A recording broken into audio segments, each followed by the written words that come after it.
হবেন।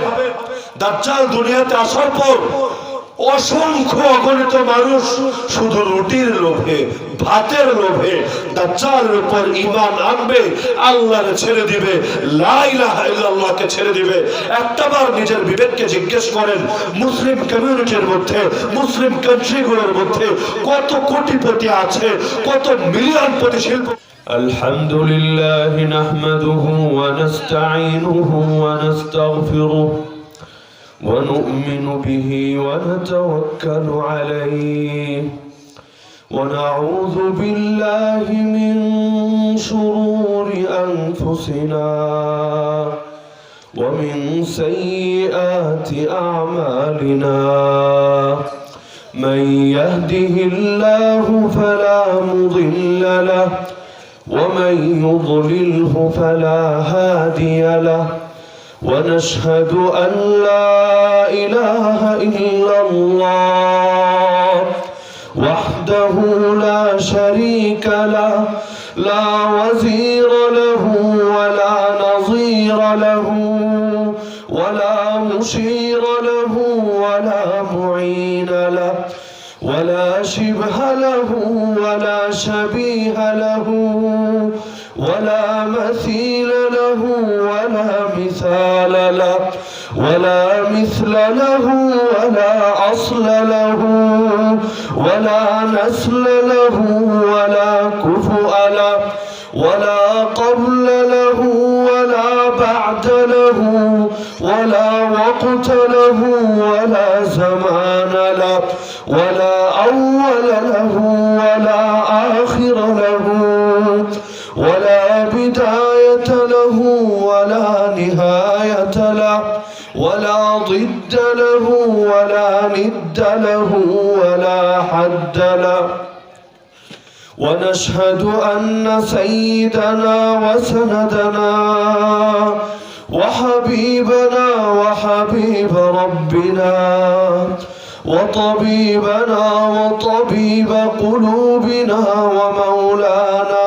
محمدا عبده تعالى ورسوله أرسله الله تعالى بالهدى ودين الحق بشيرا ونذيرا وداعيا إلى الله بإذنه وسراجا منيرا أما بعد فأعوذ بالله من الشيطان الرجيم بسم الله الرحمن الرحيم وقال الذين كفروا لا تسمعوا لهذا القرآن لا تسمعوا لهذا القرآن والغوا فيه لعلكم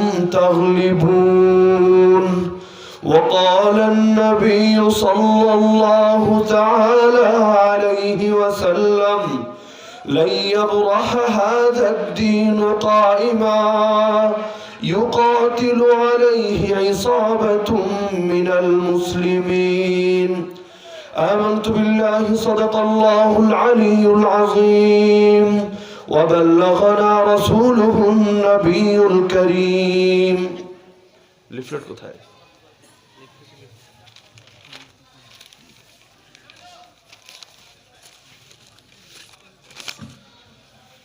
লক্ষ্মীপুর ভাটিপাড়া বক্সিবাড়ি জামে মসজিদ ও যুব সমাজের উদ্যোগে আয়োজিত সপ্তম বার্ষিক ইসলামী মহাসম্মেলনের সম্মানিত সভাপতি, উপস্থিত আমার শ্রদ্ধেয় সেরেতাজ ওয়াজিবুল ইহতারাম উলামায়ে কেরাম, এলাকার গণ্যমান্য মুরব্বীগণ, স্থানীয় এবং দূর দূরান্ত থেকে আসা প্রিয় তাওহীদি জনতা এবং পর্দার আড়ালে থাকা মা বোনেরা, শারীরিকভাবেও কয়েকদিন ধরে অসুস্থতার মধ্য দিয়ে যাচ্ছি। এর মধ্যে আবার এসার পর থেকে মনে হয় 2 ঘন্টা বকবক করা হয়ে গিয়েছে। তারপর এখানে এসে মাইকের যে অবস্থা, একে তো আওয়াজ টানছে, তার মধ্যে আবার সাউন্ড কি করে রেখেছে আল্লাহ ভালো জানে, বারবার ওঠানামা করছে, তো কথার গতি এমনিও নষ্ট হয়ে যায়। তারপর একটা জিনিস দেখে আলহামদুলিল্লাহ ভালো লাগছে, রাত অনেক হয়ে গিয়েছে, এর মধ্যে আবার আমাদের বড় ভাই, প্রিয় ভাই, মুবাল্লিগ ইসলাম মুফতি মাহমুদ হাসান গলবি হাফিজাহুল্লাহ আলোচনা করে গিয়েছেন। তারপর এতগুলো মানুষ এই শীতের রাতের মধ্য দিয়ে, একে তো শীত, তার মধ্যে আবার কুয়াশা অনেক বেশি, রাস্তায় আসার সময় মনে হচ্ছিল এক হাত সামনেও কিছু দেখা যায় না। তার মধ্য দিয়ে শীতকালে তো অবিবাহিত যুবকরাও বিছানার দিকে খুব আকর্ষণ অনুভব করে, তার মধ্যে অধিকাংশ মানুষ তো এখানে মুরব্বী দেখা যাচ্ছে বিবাহিত। তো ঘরের আকর্ষণ, বিবির আকর্ষণ, বাচ্চার আকর্ষণ, বিছানার আকর্ষণ, পেটের আকর্ষণ, খাবারের আকর্ষণ, সব আকর্ষণ ফেলে আলহামদুলিল্লাহ সুম্মা আলহামদুলিল্লাহ আল্লাহর দ্বীনের আকর্ষণের জন্য এখানে বসে আছে। এই দৃশ্যগুলো দেখলেও মাঝে মধ্যে অন্তরে আশার আলো জেগে ওঠে। পৃথিবীর ইসলাম বিদ্বেষী শক্তি যতই ইসলামকে মিটিয়ে দেওয়ার চেষ্টা করুক না কেন, ওরা যতই ষড়যন্ত্র এবং চক্রান্তের জাল বিছিয়ে দেখ না কেন, তাওহীদি জনতার বুকে থাকা ঈমানের আগুনকে ওরা কিভাবে নেভাবে? আলহামদুলিল্লাহ যতদিন পর্যন্ত আমাদের ভেতরে তাওহীদের আগুন জ্বলবে, ঈমানের আগুন জ্বলবে, পৃথিবীর পরিস্থিতি যতই ঠান্ডা হয়ে যাক না কেন, আমাদের ঈমান ঘুমাবে না ইনশাআল্লাহ। আমাদের একজন আকাবির ছিলেন শাইখুত তাফসীর আল্লামা আহমদ আলী লাহোরী রাহমাতুল্লাহি আলাইহি, আল্লাহ তার কবরকে নূরে নূরান্বিত করে দিন। ব্রিটিশদের বিরুদ্ধে এই গোটা ভারতবর্ষে, হিন্দুস্তানে যে সকল মহান বুজুর্গ, যে সকল মহান উলামায়ে কেরাম জিহাদের ঝান্ডা উঁচু রেখেছিলেন এবং এই ব্রিটিশ বেনিয়াদের বিরুদ্ধে ময়দানে নিজেদের জীবনের পরোয়া না করে, জালিমের বুলেট বা তাদের বোমাকে পরোয়া না করে, বুক টান টান করে ময়দানের মধ্যে নিজেদেরকে অগ্রসর রেখেছিলেন, তার মধ্যে শাইখুত তাফসীর আল্লামা আহমদ আলী লাহোরী রাহমাতুল্লাহি আলাইহির নাম বিশেষভাবে উল্লেখযোগ্য। এক পর্যায়ে তিনি ব্রিটিশদের হাতে বন্দী হয়ে পড়েন। ব্রিটিশরা নির্যাতনের অংশ হিসাবে তাকে একটা দ্বীপের মধ্যে নির্বাসনে পাঠায়।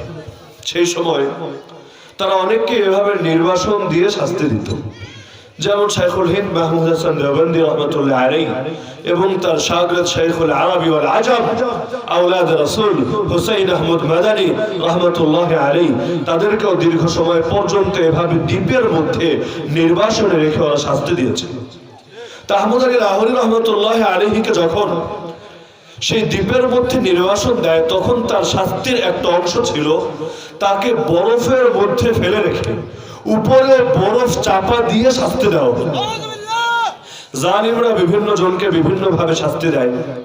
নবী ইব্রাহিম আলাইহিস সালাম যদি মুসলমান হয়ে থাকে, আমার জাতির পিতা, আপনার জাতির পিতা, সকলের জাতির পিতা, যার চেতনা আমাদের চেতনা, যার আদর্শ আমাদের আদর্শ, এমনকি আমাদের নাম যে মুসলমান, এই নামটাও আল্লাহ কোরআনে জানিয়েছেন, হুয়া সাম্মাকুমুল মুসলিমিন, তোমাদের জাতির পিতা ইব্রাহিমই তোমাদের জন্য মুসলমান নামটা রেখেছিল। সেই জাতির পিতাকে শাস্তি দেওয়া হয়েছিল আগুনে ফেলে। কালো এক গোলাম, রাসূলের মুয়াজ্জিন, ইতিহাস যাকে বেলাল হাবশী নামে চেনে, সেই বেলাল হাবশী রাদিয়াল্লাহু তাআলা আনহুকে মরুভূমির বালুর উপর ফেলে যখন আকাশের সূর্য প্রচন্ড রৌদ্র যখন বিতরণ করত, সেই সময় প্রচন্ড সেই গরম বালুর উপর ফেলে বুকের উপর গরম পাথর চাপা দিয়ে শাস্তি দিত। তো এক এক যুগে এক এক ভাবে শাস্তি দেয়। রিমান্ডের পদ্ধতিতে ভিন্নতা আসে, শাস্তির পদ্ধতিতে ভিন্নতা আসে, তবে যাদেরকে শাস্তি দেয় তাদের ভেতরের ঈমানে তো ভিন্নতা আসে না। যে ঈমান ছিল আদম আলাইহিস সালামের, যে ঈমান ছিল ইব্রাহিম আলাইহিস সালামের, যে ঈমান ছিল মুহাম্মদ আরবি সাল্লাল্লাহু আলাইহি ওয়াসাল্লামের, আমাদেরকেও তো সেই ঈমানটাই ধারণ করতে হয়। নতুন কোনো ঈমান, ভিন্ন কোনো ঈমান কেউ যদি নিজের অন্তরে পোষণ করে, সে তো আর কখনো মুক্তি পেতে পারে না। তো ঈমান যেহেতু এক, এই ঈমানের উপর আগুনের শাস্তি আসুক, মরুভূমির বালুর শাস্তি আসুক, পাথরের শাস্তি আসুক, অথবা এর চাইতে বড় কোনো শাস্তি আসুক, এই ঈমান তো দুনিয়ার শাস্তির কারণে নিভে যায় না। যাদেরটা নিভে যায় ওরা মুসলমানের কাতারেই পড়ে। উত্তরবঙ্গে আছে না অনেক ফ্যামিলি, সামান্য একটু চিকিৎসার লোভে, সন্তানদের ভালো স্কুলে পড়ানোর লোভে, কয়েকটা টাকার লোভে ফ্যামিলির পর ফ্যামিলি, এরকম হাজার হাজার ফ্যামিলি ইসলাম ছেড়ে খ্রিস্টান হয়েছে, এমন নজির নাই? এমনকি যে রোহিঙ্গা ইসলামের কারণে এত নির্যাতিত হলো, নিজেদের দেশ ছাড়তে হলো, নিজেদের ভূমি ছাড়তে হলো, নাগরিকত্ব পর্যন্ত পেল না, এমনকি কুকুর শুকুরের যে অধিকার আছে সেই অধিকার পর্যন্ত পেল না। এত কিছু ত্যাগ বরণ করার পর যখন এই দেশে আসলো, তখন এদের অনেকেও আবার এই মিশনারিগুলোর ফাঁদে পা দিয়ে ঈমানকে ত্যাগ করে বসলো। তো যার ঈমান কয়েকটা টাকায় বিক্রি হয়, যার ঈমান সামান্য শাস্তিতে শেষ হয়ে যায়, যার ঈমান 2 পয়সার হুমকি আর ধমকিতে কাট হয়ে যায়, সেই ঈমানকে কি ঈমান বলা যায়? আর যে ঈমান আগুনের সামনেও নত হয় না, যে ঈমানকে করাত দিয়ে দ্বিখণ্ডিত করা যায় না, যে ঈমান পৃথিবীর সকল তাগুতি পরাশক্তির সামনেও সিনা টান টান করে দাঁড়িয়ে থাকে, একমাত্র সেটাকেই তো ঈমান বলা যায়। তো শাইখুত তাফসীর আহমদ আলী লাহোরীকে যখন এভাবে লম্বা সময় পর্যন্ত বরফে শাস্তি দেওয়া হচ্ছিল, নিচেও বরফ উপরেও বরফ, কতক্ষণ এভাবে মানুষ টিকতে থাকে? আপনি আপনার হাতটা ডিপ ফ্রিজের মধ্যে দিয়ে দেখবেন কতক্ষণ রাখতে পারেন, পারবেন বেশিক্ষণ রাখতে? তো এভাবে কিছুক্ষণ থাকতে থাকতে এক পর্যায়ে অজ্ঞান হয়ে পড়লেন। সবাই ভাবলো বেচারা শেষ, কেল্লা ফতে, পটল তুলেছে, মরে গেছে। তো ওরা তো মনে করে কেউ মারা গেলে ঝামেলা শেষ, দুনিয়ায় কাউকে শহীদ করতে পারলে আমরা বিজয়ী হয়ে যাব। অথচ বাস্তবতা কি এটা? শহীদের শাহাদাত যখন হয়, আল্লাহর জমিনে যখন দ্বীনের কারণে আল্লাহর বান্দাদের রক্ত ঝরে, সেই রক্তে কি তাগুতের বিজয় হয় না ঈমানের বিজয় হয়? কারবালার প্রান্তরে একদিকে হুসাইনের রক্ত ঝরে, আর একদিকে সেই রক্তের প্রতিটা ফোঁটায় ইয়াজিদের পতনের ফয়সালা লেখা হয়ে যায়। জালেমরা ভাবে আল্লাহর পথের দায়ীদেরকে দমিয়ে দিতে পারে, আল্লাহর পথে যে কণ্ঠগুলো আওয়াজ উচ্চারণ করে এই কণ্ঠগুলোর লাগাম টেনে ধরতে পারলে, আল্লাহর পথের মুজাহিদদেরকে শহীদ করে দিতে পারলে জমিনে মনে হয় ঈমানের পরাজয় হবে, কুফরের বিজয় হবে, ইসলামের মরণ হবে, শিরকের বিজয় হবে। কিন্তু ওরা জানে না ইসলাম নামক বৃক্ষের গোড়ায় পানি নয় বরং রক্ত ঢালতে হয়, আর এই বৃক্ষের গোড়ায় যখন রক্ত ঝরে তখন এই বৃক্ষর পত্র পল্লব সুশোভিত হয়। যার কারণে মেরে কোনোদিন ইসলামকে মেটানো যায়নি। যদি যেত, পৃথিবীর মধ্যে অনেক নবী এমন বিগত হয়েছেন যাদের মাথার উপর করাত রেখে পুরো দেহকে দ্বিখণ্ডিত করে দেওয়া হয়েছে। এমনকি যাদের চেতনার কথা বলবেন আপনি, শুরু করেন প্রথম থেকে, রাসূলুল্লাহ সাল্লাল্লাহু আলাইহি ওয়াসাল্লাম তিনি শহীদ ছিলেন।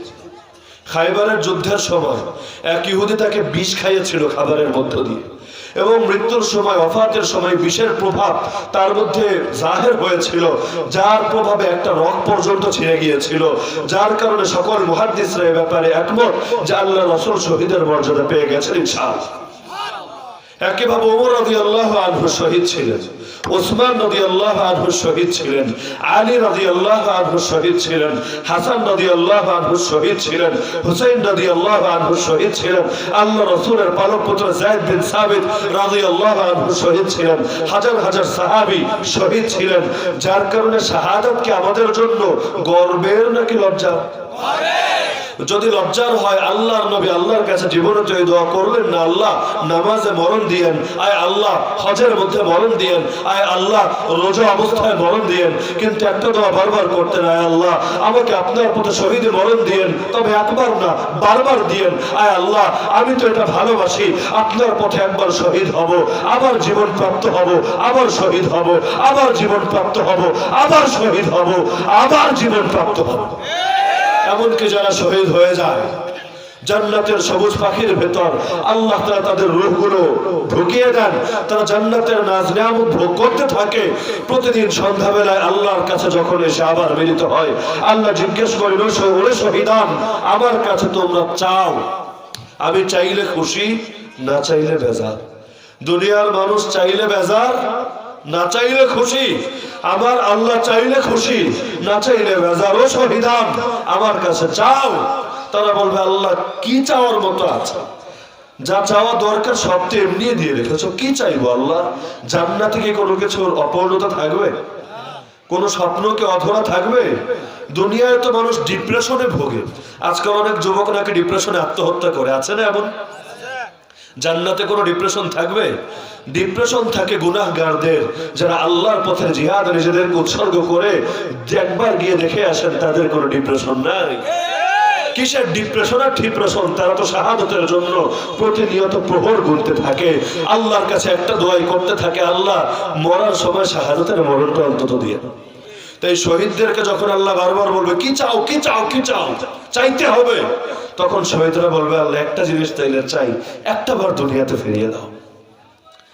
আল্লাহ তখন আর কোনো কিছু জিজ্ঞেস করবেন না। এমনকি হাদিসের মধ্যে আছে, যেই ব্যক্তি একবার জান্নাতে প্রবেশ করবে জীবনে আর দুনিয়ায় ফিরতে চাইবে না।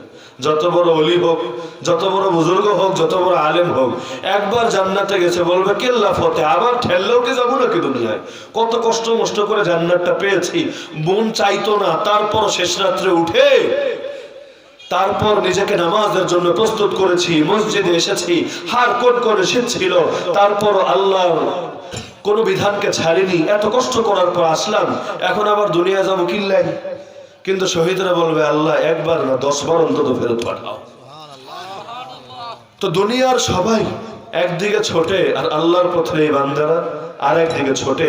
তো যার ভেতরে ঈমানের প্রেরণা ঢোকে, যার অন্তরের মধ্যে ঈমানের বীজ বপিত হয়, পৃথিবীর কোনো কিছুর লোভ অথবা পৃথিবীর কোনো কিছুর ভয় তাকে ঈমান থেকে এক চুলও সরাতে পারে না। সারা দুনিয়ায় আজকে আমাদের মুসলমানদের যে অবস্থা, এর কারণ কি কেউ বলতে পারবেন নিশ্চিত করে? আল্লাহ রাসূল বলে গিয়েছেন। রাসূল যা বলেন সত্য বলেন না মিথ্যা বলেন? সঠিক বলেন না ভুল বলেন? আল্লাহ রাসূল এক বিস্তারিত একটা ডিটেইল হাদিস উল্লেখ করেছেন, লম্বা হাদিস। হাদিসের শেষে গিয়ে রাসূল বলেছেন, উম্মতের মধ্যে যখন দুটো রোগ দেখা দিবে, তখন পৃথিবীর সকল জাতিগোষ্ঠী ঐক্যবদ্ধ হয়ে আমার উম্মতের উপর ঝাঁপিয়ে পড়বে, যেভাবে প্রচন্ড ক্ষুধার্ত ব্যক্তিরা খাবারের প্লেট পেলে ঝাঁপিয়ে পড়ে। বলবো রোগ দুটো কি জিনিস? এক নম্বর রাসূল বলেন হুব্বুদ দুনিয়া, দুনিয়ার ভালোবাসা। প্রত্যেকে নিজেকে একবার জিজ্ঞেস করি, আমার ভেতরে কি দুনিয়ার ভালোবাসা নাই? বলবো হুজুর দুনিয়ার ভালোবাসা নাই, কিন্তু নারীর ভালোবাসা, গাড়ির ভালোবাসা, সম্পদের ভালোবাসা আছে। আসলে দুনিয়ার ভালোবাসা বলতে আলাদা কিছু না, দুনিয়ার ভালোবাসা মানে এগুলোর ভালোবাসা। আমরা এই যে সারাদিন এত মেহনত করি, ব্যবসায়ী ব্যবসা করে, চাকরিজীবী চাকরি করে, একজন ক্ষেত খামারি যারা করে সারাদিন ক্ষেতের মধ্যে পরিশ্রম ব্যয় করে, যারা রাজনৈতিক সারাদিন রাজনীতির পেছনে এত গলদঘর্ম হয়, কিসের জন্য? আখিরাতের জন্য না দুনিয়ার জন্য? একটাবার চিন্তা করি, দিনে কয় মিনিট আল্লাহরে দেই আর কয় মিনিট দুনিয়ারে দেই? দুনিয়ারে যেগুলো দেই কেন দেই? আল্লাহ দুনিয়া কামাই করতে বলেছেন তাই করি না দুনিয়ার লোভে করি? অন্তর বলবে দুনিয়ার লোভেই করি। তো রাসূল বলেন যখন অন্তরের ভেতর দুনিয়ার ভালোবাসা ঢুকবে, ওয়াকারাহিয়াতুল মাউতি ফি সাবিলিল্লাহ, এবং আল্লাহর পথের মৃত্যুকে উম্মত অপছন্দ করবে, তখন পৃথিবীর সকল জাতিগোষ্ঠী আমার উম্মতের উপর ঝাঁপিয়ে পড়বে। তার মানে এই দুটো রোগ থেকে যদি নিজেকে পবিত্র করতে পারি, বিশেষভাবে যুবকরা যদি দুনিয়ার লোভের মধ্যে এক নম্বর যেটা আছে নারীর লোভ, নারীর মায়া, নারীর আসক্তি, নারীর কামনা, নারীর বাসনা অন্তর থেকে বের করতে পারি, ইনশাআল্লাহ এই অন্তরের মধ্যে কোনো আগুনও জ্বলবে না, কোনো ডিপ্রেশনও থাকবে না, এই অন্তরে শুধু ঈমানের স্বাদ আর নূর থাকবে। ঈমান একটা সুস্বাদু জিনিস। রাসূল হাদিসের মধ্যে বলেন সালাসুম মান কুন্না ফীহি ওয়াজাদা বিহিন্না হালাওয়াতাল ঈমান, তিনটা গুণ এমন আছে যদি কারো মধ্যে থাকে সেই ব্যক্তি ঈমানের মিষ্টতা পেয়ে যায়। তার মানে ঈমান মিষ্টি জিনিস। আমরা মিষ্টি খেলে মিষ্টিতার স্বাদ পাই, কিন্তু আমরা যে মুমিন ঈমানের স্বাদ পাই, আমরা যে নামাজি নামাজের মজা পাই, এগুলো করতে হয় তাই করি, কিন্তু এগুলোর কোনো স্বাদ কিন্তু আমরা অনুভব করি না। রাসূল বলেছেন কিছু কাজ এমন আছে যদি বান্দার ভেতর এগুলো আসে তাহলে বান্দা ঈমানের স্বাদ পেয়ে যায়। এর মধ্যে একটা কাজ হলো আল্লাহ রাসূল সাল্লাল্লাহু আলাইহি ওয়াসাল্লাম বলেছেন, কোন যুবক যখন কোন নারীর দিকে তাকাতে সক্ষম, এরপর একমাত্র আল্লাহর ভয়ে না তাকিয়ে নিজের দৃষ্টিকে নত রাখে, আল্লাহ তাআলা বলেন আবদালতুহু ঈমানান ইয়াজিদু হালাওয়াতাহু ফি কলবি, আমি তার অন্তরে এমন ঈমানের স্বাদ দান করি যার মিষ্টতা সে নিজে অনুভব করে। আল্লাহর জন্য কেউ যদি কোনো কিছু ছাড়ে, আল্লাহ তাআলা এর চাইতে অনেক উত্তম জিনিস তাকে দান করেন, দুদিন আগে হোক বা দুদিন পরে। আপনি আল্লাহর জন্য ত্যাগ করবেন আর আল্লাহ আপনাকে কিছু দেবেন না, এটা কখনোই হতে পারে না। এই বিষয়টা আলোচনায় বিশেষভাবে এজন্য আনতে হচ্ছে, দাজ্জালের নাম শুনেছেন সবাই। দাজ্জাল শুধু একটা ব্যক্তিই নয়, দাজ্জাল যে আসবে তার ফিতনার পরিধি হবে অনেক ব্যাপক। দাজ্জালের বাহিনীর সদস্য যেমন হবে অনেক বেশি, দাজ্জালি ফিতনার পরিধিও হবে অনেক বেশি। এই দুনিয়ার মধ্যে দাজ্জাল এমনি এমনি আসবে না। দাজ্জাল আসার আগে পৃথিবীটা দাজ্জালের আগমনের জন্য প্রস্তুত হতে হয়। যেমন একজন প্রধানমন্ত্রী এই মাঠে এমনি আসবে না, আসার জন্য আগে পুলিশ আসতে হবে, নিরাপত্তা নিশ্চিত করতে হবে, সব কিছু যখন নিশ্চিত হবে তারপর আসা বা না আসার ব্যাপারে ভাববে। তো দাজ্জাল যে দুনিয়াতে আসবে এমনি এমনি আসবে না। দুনিয়া যখন দাজ্জালের জন্য রেডি হবে তারপর দুনিয়াতে দাজ্জাল আসবে। কিন্তু দাজ্জালি ফিতনা কি, দাজ্জাল দুনিয়াতে আসার ভূমিকাগুলো কি, উম্মত এগুলো নিয়ে আলোচনা করে না। আর বিশ্বাস করেন, আলোচনা শুনতেও পছন্দ করে না। এই ক্লান্ত শরীর নিয়ে আমি যে বলছি দাজ্জালের কথা, এমন অনেকেও ভাবতে পারে কি শুরু করছে হুজুর, একটু মরণের কাহিনী কইতো, বাপমা নিয়ে একটু অস্টস করতো, তাইলে অন্তরটা বিগলিত হতো। এই কি দাজ্জাল মাজ্জাল, এগুলো কি আর আমগো জামানায় পাবো, আমগো নাতিপুতি পাইলে এক কথা। এই বিশ্বাস আছে না আমাদের? দাজ্জাল নিয়ে কোনো ভয় কাজ করে? আরে বলে না, কাজ করে নাকি? করে আমাদের ভেতরে।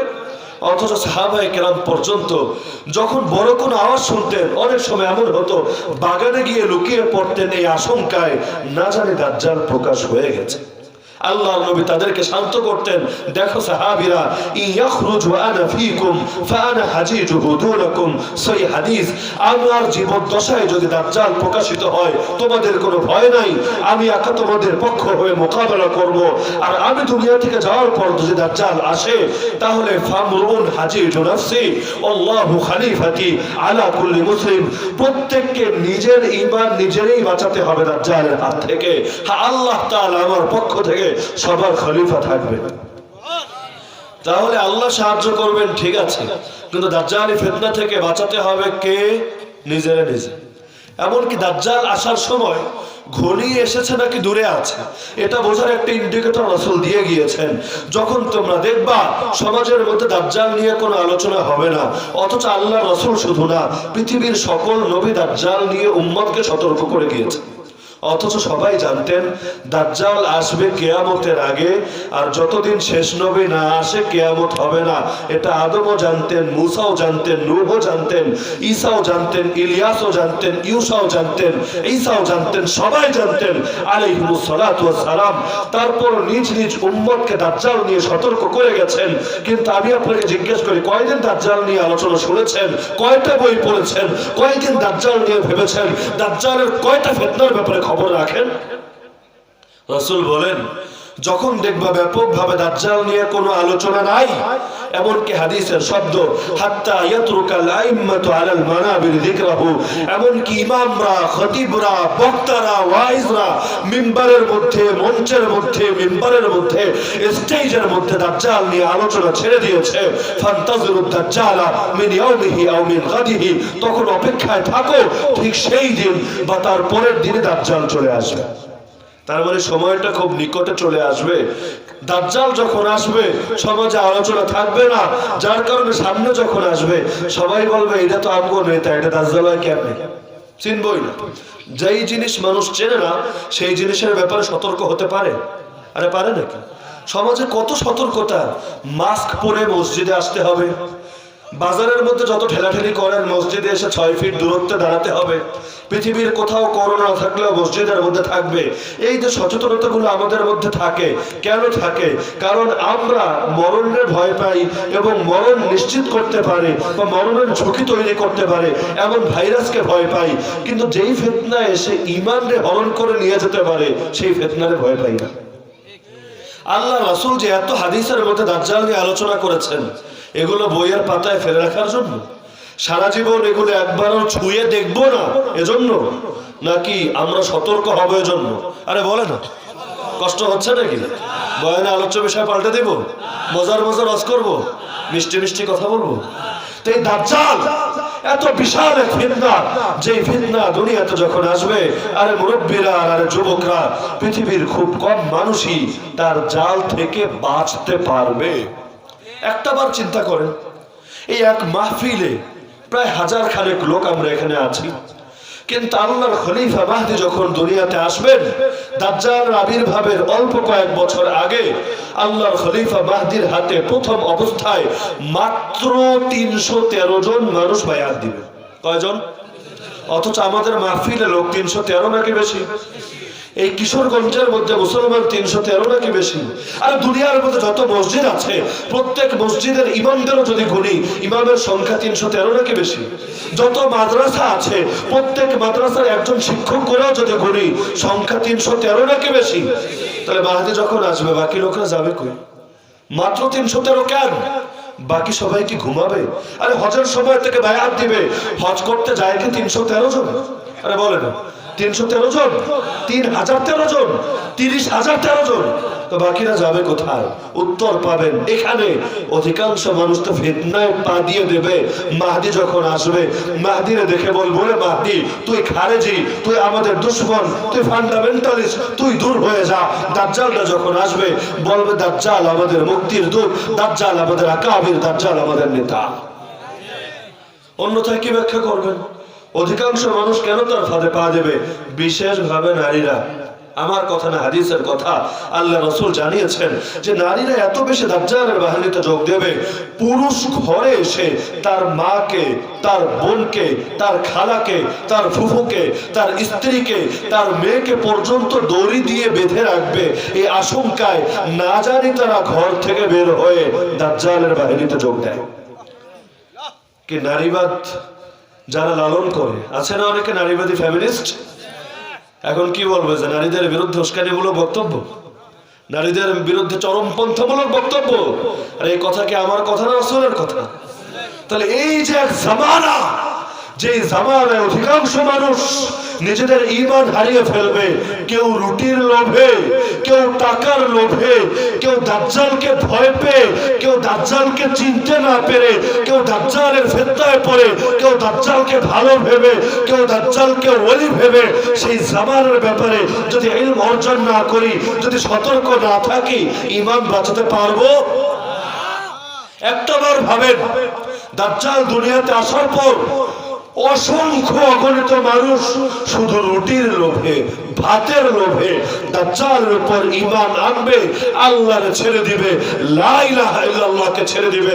একটাবার নিজের বিবেককে জিজ্ঞেস করেন, মুসলিম কমিউনিটির মধ্যে, মুসলিম কান্ট্রিগুলোর মধ্যে কত কোটিপতি আছে, কত মিলিয়নপতি শিল্পপতি আছে, এরা যাবে কোথায়? আরে প্রত্যেকের কিছু ব্যাংক ব্যালেন্স থাকে, কিছু জায়গা জমি থাকে, কিছু নগদ টাকা পয়সা থাকে, এগুলো যাবে কোথায়? সামান্য রুটির লোভে, একবেলা খাবারের লোভে মানুষ কেন দাজ্জালের উপর ঈমান আনবে? একটাবার কি প্রশ্ন আসে না? বলবো হুজুর প্রশ্ন আসবে কোত্থেকে, ভাবি তো না। আল্লাহ যে বিবেক দিছে এটা দিয়ে তো খালি দুনিয়া কামাই। এই হাদিস নিয়ে ভাবার সময় কোথায়? ঈমান আকীদা নিয়ে ভাবার সময় কোথায়? আরে আজকে ভাববেন না, আল্লাহ না করুক কালকে আপনিও বেঈমান হয়ে যেতে পারেন। কারণ সেই হাদিস তো আমরাও শুনেছি, বাদিরু বিল আমালি ফিতানা। নবী বলছেন আমল জলদি জলদি করে নাও ফিতনা আসার আগে। ফিতনা এক সময় আসবে অন্ধকার রাতের মতো। ইউসবিহুর রাজুলু মুমিনা ওয়া ইউমসি কাফিরা ওয়া ইউমসি মুমিনা ওয়া ইউসবিহু কাফিরা। অবস্থা হবে এমন, সকালে থাকবে মুমিন, বিকালে হবে কাফের, বিকালে থাকবে মুমিন, সকালে হবে কাফের। ঈমান হবে কচু পাতার জলের মতো, আসবে আর যাবে। কোন কথায় আসবে তাও জানে না, কোন কথায় যাবে তাও জানে না। জানে না যে এর বড় একটা প্রমাণ আছে আমার কাছে, বলবো? এখানে যারা আছেন যদি জিজ্ঞেস করি, মুরব্বী হন আর যুবক হন, আমাকে 10টা মানুষ দাঁড়িয়ে বলেন দেখি কোন কোন কাজ করলে, কোন কোন কথা বললে ঈমান নষ্ট হয়, পারলে দাঁড়িয়ে বলেন। উযু ভাঙার কারণ অনেকে বলতে পারবে, হুজুর উযু ভাঙার কারণ 7টা। এই 7 কারণের কোনো একটা যদি পাওয়া যায় ওযু শেষ, রক্ত বের হলে ওযু শেষ, ঘুমালে ওযু শেষ, মলমূত্র ত্যাগ করলে ওযু শেষ, স্ত্রী সহবাস করলে ওযু শেষ, এরকম গুনে গুনে 7টা কারণ বলতে পারবে অনেকে আছে, আলহামদুলিল্লাহ। কিন্তু আমারে বলেন দেখি, উযু বেশি গুরুত্বপূর্ণ না ঈমান বেশি গুরুত্বপূর্ণ? আর ঈমান যদি না থাকে, যত পাক্কা উযু করেন, 1 ঘন্টা লাগায় উযু করেন, নামাজ প্রতিদিন 1000 রাকাত পড়েন, এমনকি হাসান বসরি আর রাবেয়া বসরির মতো তাহাজ্জুদও না ছাড়েন, জান্নাতে যেতে পারবেন? তাহলে ইমান বেশি দামি না ওযু বেশি দামি? আচ্ছা, ইমান ভাঙার কারণ যদি উম্মত না জানে তাইলে বাঁচবে কিসের থেকে? যখন ইমান ভাঙার কারণ জানবে, আর উযু বাঁচাতে চাইলে আমরা এই কামগুলো করি যে নামাজের 5 মিনিট আছে, জামাত শুরু হবে, তাইলে এখন উযু ভাঙা যাবে না, করি না আমরা? এখন যদি শুয়ে পড়ে ঘুম আসবে, ঘুম আসলে উযু শেষ, আর উযু করতে শীতকালে যে কষ্ট লাগে রে বাবা, তাইলে এক কাম করি, ঘুমটা না ঘুমায়া নামাজের পরে ঘুমাই, হয় না আমার? আরে হয় কি না? ফজরের সুন্নত পড়ার পর অনেক সময় ঘুম আসে না, কে শুয়ে ঘুমান? আরে ঘুমান নাকি? বলে হুজুর ঘুমালে আবার উযু করা লাগবে, শীতের দিন উযু করা কি সেই ব্যাপার? অনেক কষ্ট একবার করলাম, আবার করা লাগবে, ঠান্ডা লাগবে। তো এই যে আপনি উযুকে হেফাজত করতে পারছেন কেন? উযু ভাঙার কারণ জানেন। ইমান ভাঙার কারণ যদি না জানেন, কিসের থেকে বাঁচাবেন ইমান? আজকাল উম্মত কুফর চেনে না, শিরিক চেনে না, ইমান ভঙ্গের কারণ জানে না, আরে কোন কাজ করলে মুরতাদ হয় তাও জানে না, যার কারণে সকালে মুমিন, বিকালে কাফের, বিকালে মুমিন, সকালে কাফের। তো এই যে এক জামান আসছে, যেই জামানায় ঈমান রক্ষা করাই বড় কঠিন হয়ে দাঁড়াবে, এমনকি হাদিসের শব্দ আল্লাহর নবী সাল্লাল্লাহু আলাইহি ওয়াসাল্লাম বলেন, আসসাবিরু ফীহিন্না আলা দীনিহি কাল কাবিদি আলাল জামর। যেই সময় যেই ব্যক্তি ঈমান রক্ষা করবে, ঈমানের ব্যাপারে সবরের পরিচয় দেবে, তার উদাহরণ হবে ওই ব্যক্তির মতো যে নিজের হাতে অঙ্গার ধরে রেখেছে। হাতে আগুন ধরে রাখতে কয় মিনিট পারবেন? কয়েক সেকেন্ডও তো পারবেন না। তো ঈমান রক্ষা করা এক সময় এমন কঠিন হবে। তো এই দাজ্জাল দুনিয়াতে আসবে, আসার পর যে ফিতনায় পড়বে, শুধু ছোট্ট একটা উদাহরণ দিই বোঝার সুবিধার্থে। আলোচনা খুব বেশি লম্বা করব না, অনেক বেশি রাত পর্যন্ত বয়ান করা এটা সুন্নাহ না।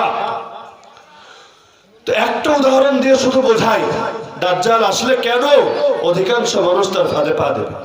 এই যে দেখেন, আমার রুটির লোভ দিলে আমি কি খ্রিস্টান হব? আপনি হবেন? আরে হবেন? কেউ আছেন এমন? বিড়ির লোভে, সিগারেটের লোভে, রুটির লোভে, ভাতের লোভে ইমান ছাড়বেন কেউ আছেন? দাজ্জাল আসলে ছাড়বেন কেন? একটা দিক, গায়েবের বিষয়, অদৃশ্য বিষয় আল্লাহ ভালো জানেন, প্রকৃত অবস্থা, সম্ভাব্য একটা দিক হতে পারে। দাজ্জাল যখন আসবে, দাজ্জাল আসার আগে এই বর্তমান পৃথিবীতে 2021-এ এখানে যারা আছে, কার কাছে আমাদের মূল মুদ্রা আছে? আমাদের কাছে আছে কাগজে নোট, তাই না? কাগজে নোট না, কারো কাছে আছে ইলেকট্রিক মানি, ব্যাংকের card, debit card, credit card, ATM card, বিভিন্ন কার্ড নিয়ে আমরা ঘুরছি। কারো কাছে ইলেকট্রিক মানি, কারো কাছে হলো কাগজে নোট। কাগজে নোটের গায়ে লেখা, চাহিবা মাত্র ইহার বাহককে 500 টাকা অথবা 1000 টাকা দিতে বাধ্য থাকবে। দেখেন নাই? ছোটবেলায় বুঝতাম না, কিরে ভাই এইটাই যদি টাকা হয় তাহলে চাহিবা মাত্র দিবে কোনটা? এইটাই তো টাকা, তাহলে দিব কোনটা? তার মানে টাকা আর একটা, তাইলে এইটা কি? মাথায় ধরতো না। এটা যদি টাকা হয় দিবে কি? আর যদি দেওয়ার মতো কিছু থাকে তাইলে এটা কি? কে আপনাদের প্রশ্ন আসতো না নাকি? এই যে কাগজে মুদ্রাগুলো, এগুলোর কোনো মূল্যবান নেই। যদি আজকে নিষিদ্ধ করে দেওয়া হয়, 1000 টাকার নোট নিষিদ্ধ, 500 টাকার নোট নিষিদ্ধ, তখন এগুলো সাধারণ কাগজে পরিণত হবে। 1 কেজি জমা করলে 16 টাকা দাম হবে। এগুলোর কোনো মূল্যমান আছে নাকি? এক জামানায় মুদ্রা ছিল হলো স্বর্ণ মুদ্রা আর রৌপ্য মুদ্রা। আরবিতে বলে দিনার আর দিরহাম। যাকাতের হিসাব বলেন, কোরবানের হিসাব বলেন, ফিতরার হিসাব বলেন, কোরআন এবং হাদিসে যত হিসাব আছে সব কিন্তু দিনার দিরহামের হিসাব। কেন? কারণ স্বর্ণ মুদ্রার মধ্যে স্বর্ণ থাকে, এই স্বর্ণর নিজস্ব দাম নাই। রৌপ্য মুদ্রার মধ্যে রূপা থাকে, এর নিজস্ব দাম নাই। আজকে যদি গোল্ড বা সিলভারের মুদ্রা, বিশেষ কোনো কয়েনকে নিষিদ্ধ ঘোষণা করা হয়, লস নাই। জুয়েলারিতে যাবেন, এটাকে পুরাবেন, প্রয়োজনে অলংকার বানাবেন, প্রয়োজনে নতুন মুদ্রা বানাবেন, এটার নিজস্ব মূল্যবান কিন্তু বহাল থাকবে। অপরদিকে কাগজ, চেকের মতো, ব্যাংকের চেক যেমন, আমার পকেটের নোটগুলো এমন। একটা উদাহরণ দিয়ে বোঝাই, হতে পারে, আল্লাহ ভালো জানে। দাজ্জাল আসলো, 2টা পদক্ষেপ শুধু গ্রহণ করুন। 1 নম্বরে এসে সকল ব্যাংক অ্যাকাউন্ট ক্লোজ করে দিন। এখন থেকে যত ব্যাংক অ্যাকাউন্ট আছে সব বন্ধ। কেউ যদি ব্যাংক অ্যাকাউন্ট আবার পুনরায় খুলতে চায়, তাকে অফিসে আসতে হবে। এসে দাজ্জালকে যে সে মেনে নিয়েছে রব হিসাবে, দাজ্জালকে পূজা করতে শুরু করেছে, এই মর্মে স্বাক্ষর করতে হবে অথবা মৌখিক সাক্ষ্য দিতে হবে। যদি দেয় তার অ্যাকাউন্ট খুলে দেওয়া হবে, যদি না দেয় অ্যাকাউন্ট ক্লোজ। হতে পারে কিনা? 1 সুরা দ্বিতীয় ধাপে এসে সব কাগজে মুদ্রা নিষিদ্ধ করা হলো, নতুন কাগজে মুদ্রা বের করা হলো। দাজ্জাল বলল, যারা আমারে মানবে শুধু ওদেরকে এই কাগজে মুদ্রাগুলো দিব, বাকি কাউরে দিব না। এই যে আপনার কোটি কোটি টাকা থাকবে, একটা ব্যাংকে পড়ে আছে কোটি টাকা দাম আছে, ঘরে পড়ে আছে কোটি টাকা দাম আছে, স্বর্ণ গয়না কি আমরা মজুত করি? রৌপ্য মুদ্রা কি আমাদের ঘরে আছে? এমনকি আমাদের জাতীয় ব্যাংকেও নেই। বাংলাদেশ ব্যাংকে কতটুকু স্বর্ণ আছে, কতটুকু রূপা আছে রাখেন বাংলাদেশ ব্যাংক। এক আমেরিকার ব্যাংকগুলো ছাড়া পৃথিবীর কয় ব্যাংকে অত্যন্ত অধিক পরিমাণে স্বর্ণের মজুদ আছে? আরে আছে নাকি? তো একটা কাজ যদি শুধু দাজ্জাল করে, একটা কাজ, অ্যাকাউন্ট ক্লোজ, ইলেকট্রিক মানির ব্যবহার নাই, চেকের ব্যবহার নাই। 2 নম্বরে সে কাগজের মুদ্রা নিষিদ্ধ, নতুন মুদ্রা সে আবিষ্কার করলো, বের করলো। টাকার গরম থাকবে? আর থাকবে নাকি? তখন বলবেন, ও দাজ্জাল রুটি দাও, ও দাজ্জাল ভাত দাও, রুটির জন্য ঈমান ছাড়বো, ভাতের জন্য ঈমান ছাড়বো। যদি বাস্তবে এই বিষয়গুলো নিয়ে উম্মত ভাবতো, তাহলে অল্প অল্প করে হলেও মূল মুদ্রা যেগুলোর মূল্যবান দিয়ে রেখেছেন স্বয়ং আল্লাহ নিজে, এটা যে মূল্যবান নিজস্ব আছে এবং এটা যে বর্ধনশীলের সবচাইতে বড় প্রমাণ। স্বর্ণ এবং রূপা যদি আপনার ঘরে থাকে, ব্যবসায় খাটান বা না খাটান, জাকাত আসে না? জাকাত দিতে হয়, কোরবানি ওয়াজিব হয়, সদকাতুল ফিতর ওয়াজিব হয়, খাটান বা না খাটান। অপরদিকে অন্যান্য জিনিস খাটালে, ব্যবসায় খাটালে অথবা বিশেষ শর্ত পাওয়া গেলে তখন এর উপর জাকাত আসে, এমনি কিন্তু আসে না। কিন্তু স্বর্ণ রূপা গলায় পরেন বা না পরেন, ঘরে ফেলে রাখেন বা যেমনে থাকুক না কেন, আসে কিনা? তার মানে আর নিজস্ব মূল্যমান দিয়েছেন কে? আরে বলে দিয়েছেন কে? আল্লাহ তাআলা এটাকে বর্ধনশীল সম্পদ বানিয়ে দিয়েছেন। তো মুসলমান যদি দাজ্জালের ফিতনার ব্যাপারে বাস্তবে সতর্ক থাকতো, এই মুদ্রার ব্যাপারেও সতর্ক হতো কিনা? সারা দুনিয়া ধোকায় ফেলে দিয়েছে, কাগজে মুদ্রা ধরিয়ে দিয়েছে।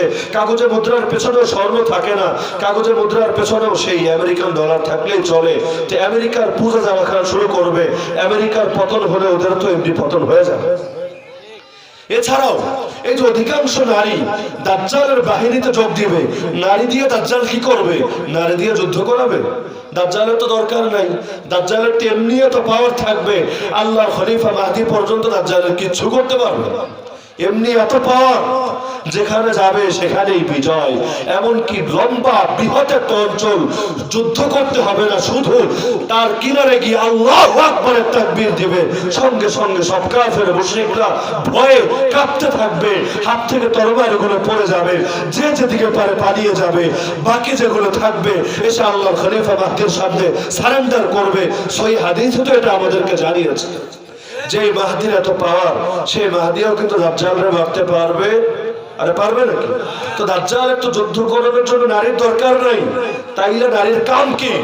জবাব পেয়ে যাবেন। আল্লাহর নবী এর দিকে ইঙ্গিত করে গিয়েছেন, আলা ফাত্তাকুদ দুনিয়া ওয়াত্তাকুন নিসা, ওরে আমার উম্মত, দুনিয়াকে ভয় করো আর নারীকে ভয় করো। ফাইন্না আউওয়ালা ফিতনাতি বনি ইসরাইল কানাত ফিন নিসা, বনি ইসরাইলের প্রথম ফিতনা নারীর মধ্যেই হয়েছে। বলবেন কি ফিতনা? তাহলে ফিরে যেতে হবে একটা ঘটনার দিকে। আল্লাহর নবী মুসা আলাইহিস সালাম, নাম শুনেছেন সবাই? আর শুনেছেন কিনা? রাত তো অনেক বেশি, আপনারা যদি সারা না দেন আমার গাড়ি চলবে না, এমনি অসুস্থ আবার ক্লান্ত। এখন যাত্রী যদি চলতে চায় ড্রাইভার গাড়ি চালায়, যাত্রী যদি বলে আমাকে ঘুমাইতে চালাইতে হইব না, তা ড্রাইভার গাড়ি চালাবে? তা আপনারা চললে আমি চলবো, আপনারা না চললে আমিও ঘুমিয়ে পড়বো, চলবে নাকি? আল্লাহর নবী মুসা আলাইহিস সালামের যুগে আল্লাহর অনেক বড় একজন ওলি ছিলেন, বড় আলেম ছিলেন, যার নাম ছিল বালাম বাউর। এই বালাম বাউরকে বলা হতো মুস্তাজাবুদ দাওয়া, অর্থাৎ এত বড় ওলি দোয়া করলে দোয়া কবুল হয়ে যেত। থাকে না এমন কিছু মানুষ, বৃষ্টি হয় না বহুদিন, খরা, একটা মাঠে গিয়ে সলাতুল ইস্তিসকা আদায় করতে হয়, ইস্তিসকার নামাজ। মুরব্বীরা যারা আছেন অনেকে হয়তো দেখেছেন, বহুদিন বৃষ্টি হয় না, আল্লাহর কোন ওলিরে নিয়ে ময়দানে যায়, নামাজ আদায় করে, নামাজের পর দোয়া করতে থাকে, দেখা যায় আল্লাহ তাআলা বৃষ্টি দেন। হয় না এমন? তো এরকম অনেক বুজুর্গ থাকেন যারা দোয়া করলে দোয়া কবুল হয়, কারণ গুনাহ করেন না তারা। আর গুনাহগুলো হলো বাধা, যখন বান্দা গুনাহ করে না তার দোয়া আসমানে পৌঁছতেও কোনো বাধা থাকে না। তো বালাম বাউর অনেক বড় ওলি ছিল, কিন্তু একবার বেচারা সম্পদের মোহে পড়ে ফিতনায় পড়ে গিয়েছে। তার সম্প্রদায় ছিল কাফের। আল্লাহর নবী মুসা আলাইহিস সালাম বনি ইসরাইলকে নিয়ে জিহাদে বের হলেন ওই সম্প্রদায়ের বিরুদ্ধে। সম্প্রদায়ের লোকেরা এসে তারে ধরলো, দেখো আমাদের এই শক্তি নাই যে নবী মুসার সঙ্গে জিহাদ করতে পারবো, এই শক্তি নাই যে নবী মুসার সঙ্গে থাকা এই মুজাহিদ বনি ইসরাইলকে পরাজিত করতে পারবো, কিন্তু তুমি তো দেখেছি যে দোয়া করো সেই দোয়াই কবুল হয়, তাহলে একটা কাজ করো, আমাদের বিজয়ের দোয়া করো, মুসার পরাজয়ের দোয়া করো। সে বলল, আস্তাগফিরুল্লাহ, নাউযুবিল্লাহ, নবীর বিরুদ্ধে বদদোয়া করার হিম্মত আমার নাই, আর নবীর বিরুদ্ধে যদি বদদোয়া করি আমি তো ধ্বংস হয়ে যাব। নবীর বিরুদ্ধে মাঠে নেমে কেউ টিকতে পারে নাকি? একদিন দুদিন, একবার দুবার, বারবার যখন তারা আসে, অনেক বোঝায়, কোনো বুঝে কোনো কাজ হয় না। শেষে এসে লোক দেখালো, দেখো এই যে সারা জীবন গর্তের মধ্যে পড়ে থেকে ইবাদত করলে কি পাইলা? তোমার যা লাগে আমরা সব দিব, নারী লাগলে নারী দিব, বাড়ি লাগলে বাড়ি দিব, টাকা পয়সা কত লাগে সম্পদের পাহাড় বানিয়ে দিব। তো এভাবে বারবার যখন প্রস্তাব দেওয়া হলো, যতই হোক মানুষ তো, মানুষের মধ্যে দুর্বলতা থাকে। আল্লাহ কোরআনে বলেছেন, খুলিকাল ইনসানু যায়ীফা, মানুষকে সৃষ্টি করা হয়েছে দুর্বল রূপে। এজন্য আল্লাহ কোরআনে জায়গায় জায়গায় বলেছেন, গুনার কাছে গিয়ে গুনাহ থেকে বাঁচার চেষ্টা করবি না, যদি গুনাহ থেকে বাস্তবে বাঁচতেই চাও গুনার ধারে কাছেও যাবি না। লা তাকরাবুল ফাওয়াহিশ, আল্লাহ বলেছেন অশ্লীল কাজের ধারে কাছেও যাবা না, কারণ তুমি কাছে যাবা, পাশে যাবা, কাছে আসার গল্প রচনা করবা, এরপর আবার ভাববা গুনাহ থেকে বেঁচে যাবা, এটা কিন্তু হবে না। তো এভাবে বারবার যখন তাকে বলা হলো, এক পর্যায়ে বেচারা দুনিয়ার লোভে পড়ে গেল। তখন সে বলল, আচ্ছা ঠিক আছে, অমুক দিন আমি আমার গাধায় চড়ে পাহাড়ের উপর উঠবো, তোমরা সবাই নিচে থেকে সাক্ষী থাকবা, তোমাদেরকে সাক্ষী রেখে আমি আল্লাহর কাছে নবী মুসা এবং তার মুজাহিদ বাহিনীর বিরুদ্ধে দোয়া করব।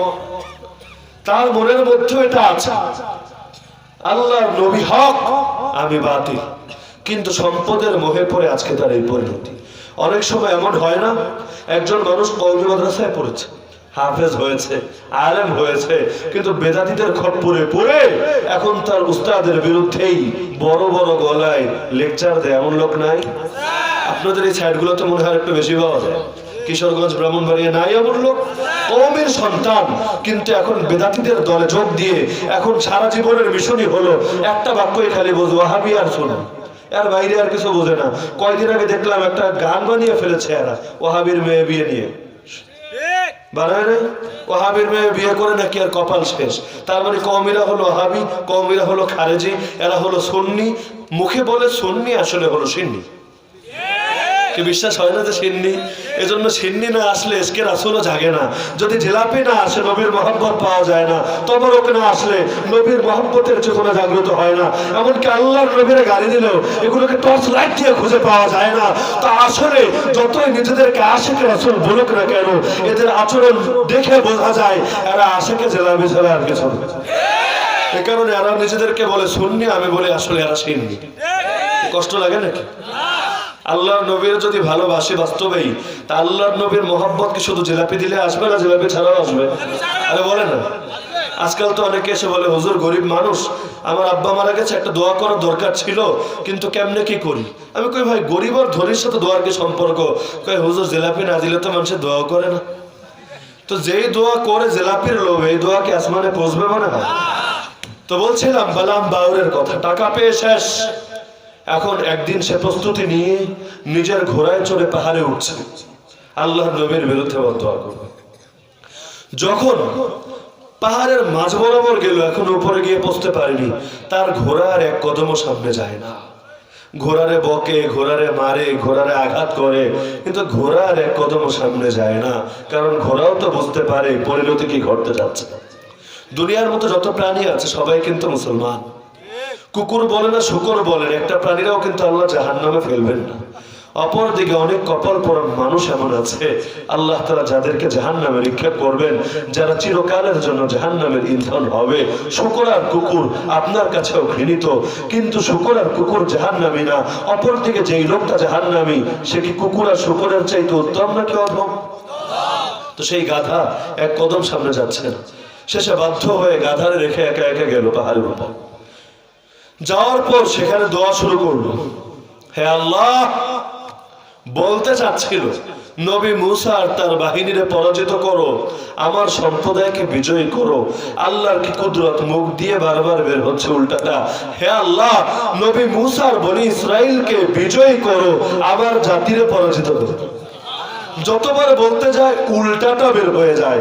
সম্প্রদায়ের সবাই তো রাগে খিটমিট করছে, কি রে তোর এত লোভ দেখালাম, এত টাকা দিলাম, আমগো বিরুদ্ধে বদ্ধ করা জায়গা, আমগো খেয়ে আমগো পরে আমগো সামসামি করবি, এটা হলো? সবাই ক্ষিপ্ত হয়ে যাচ্ছে। শেষে একটা পর্যায়ে বেচারা আশা ছেড়ে দিল, বলল আর এই জবানের নিয়ন্ত্রণ তো আমার হাতে থাকেনি, এই জবান যার, জবান থেকে ধোঁয়া বের করছেন তিনি। আমার আল্লাহ যদি জবানকে বন্ধ করে দেন, তাহলে কোন মানুষ নিজের ইচ্ছায় কোনো কথা বলার ক্ষমতা রাখে? আমার আল্লাহ যদি কোনো কিছুর জবান জারি করে দেন, পৃথিবীর কোন মানুষ সেটার মুখ বন্ধ করতে পারে?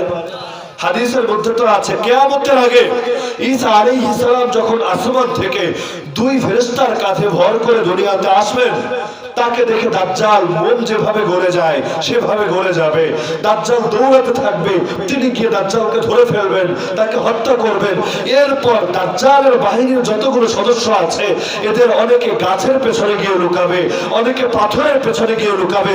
সহিহ মুসলিমের হাদিস, সেই সময় গাছ আর পাথর পর্যন্ত ডেকে ডেকে বলবে, হে মুসলমান কোথায় তুমি, এদিক আসো, আমার পেছনে দাজ্জালের বাহিনী লুকিয়ে আছে, ওদেরকে ধরো, একটা একটা ধরো, ধরে ধরে জবাই করো।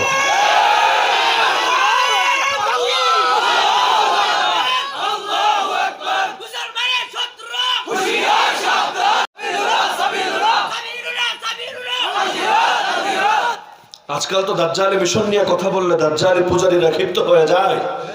তারা হকের কণ্ঠগুলোতে লাগাম লাগাতে চায়, হকের আওয়াজগুলোকে নিষিদ্ধ করে দিতে চায়।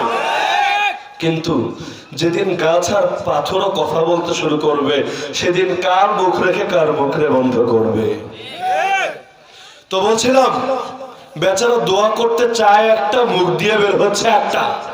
শুধু এখানেই শেষ না, আল্লাহর কি কুদরত, তার জিহ্বাটা মুখ থেকে বের হয়ে গেল, কুকুরের মতো করে ঝুলতে শুরু করলো, আর জিহ্বা থেকে লালা ঝরতে থাকলো। আল্লাহ তাআলা কোরআনে এই ঘটনার দিকে একটি ইঙ্গিত করেন। কোরআনে আল্লাহ বলেন, ফামাসালুহু কামাসালিল কালব, ওর দৃষ্টান্ত হলো কুত্তার মতো, ইন তাহমিল আলাইহি আলহাস আও তাতরুকহু ইয়ালহাস।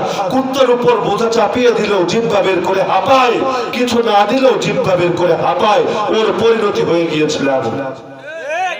কিন্তু বেচারা এরপর আসল ফাঁদটা খুলে দিল, যেই ফাঁদ বর্ণনা করার জন্য এত লম্বা ঘটনাটা আনলাম। বেচারা বলল, দেখো যেহেতু ওদের জন্য আমি বরবাদ হয়েছি, সুতরাং বেঁচে থাকতে ওদের ধ্বংস না দেখে আমি যাব না, ওদের ধ্বংস হওয়া ছাড়া আমি মরেও শান্তি পাবো না। তাইলে সম্প্রদায়ের লোকেরা বললো, দোয়া তো করতে পারলা না, তাহলে কি বুদ্ধি আছে? শোনো একটা টিপস দিই তোমাদেরকে, যদি এটা তোমরা পালন করতে পারো, এই আল্লাহর নবী মুসা এবং তার ব্যাটালিয়ন তোমাদের কোনো ক্ষতি করতে পারবে না। কি বুদ্ধি তোমার?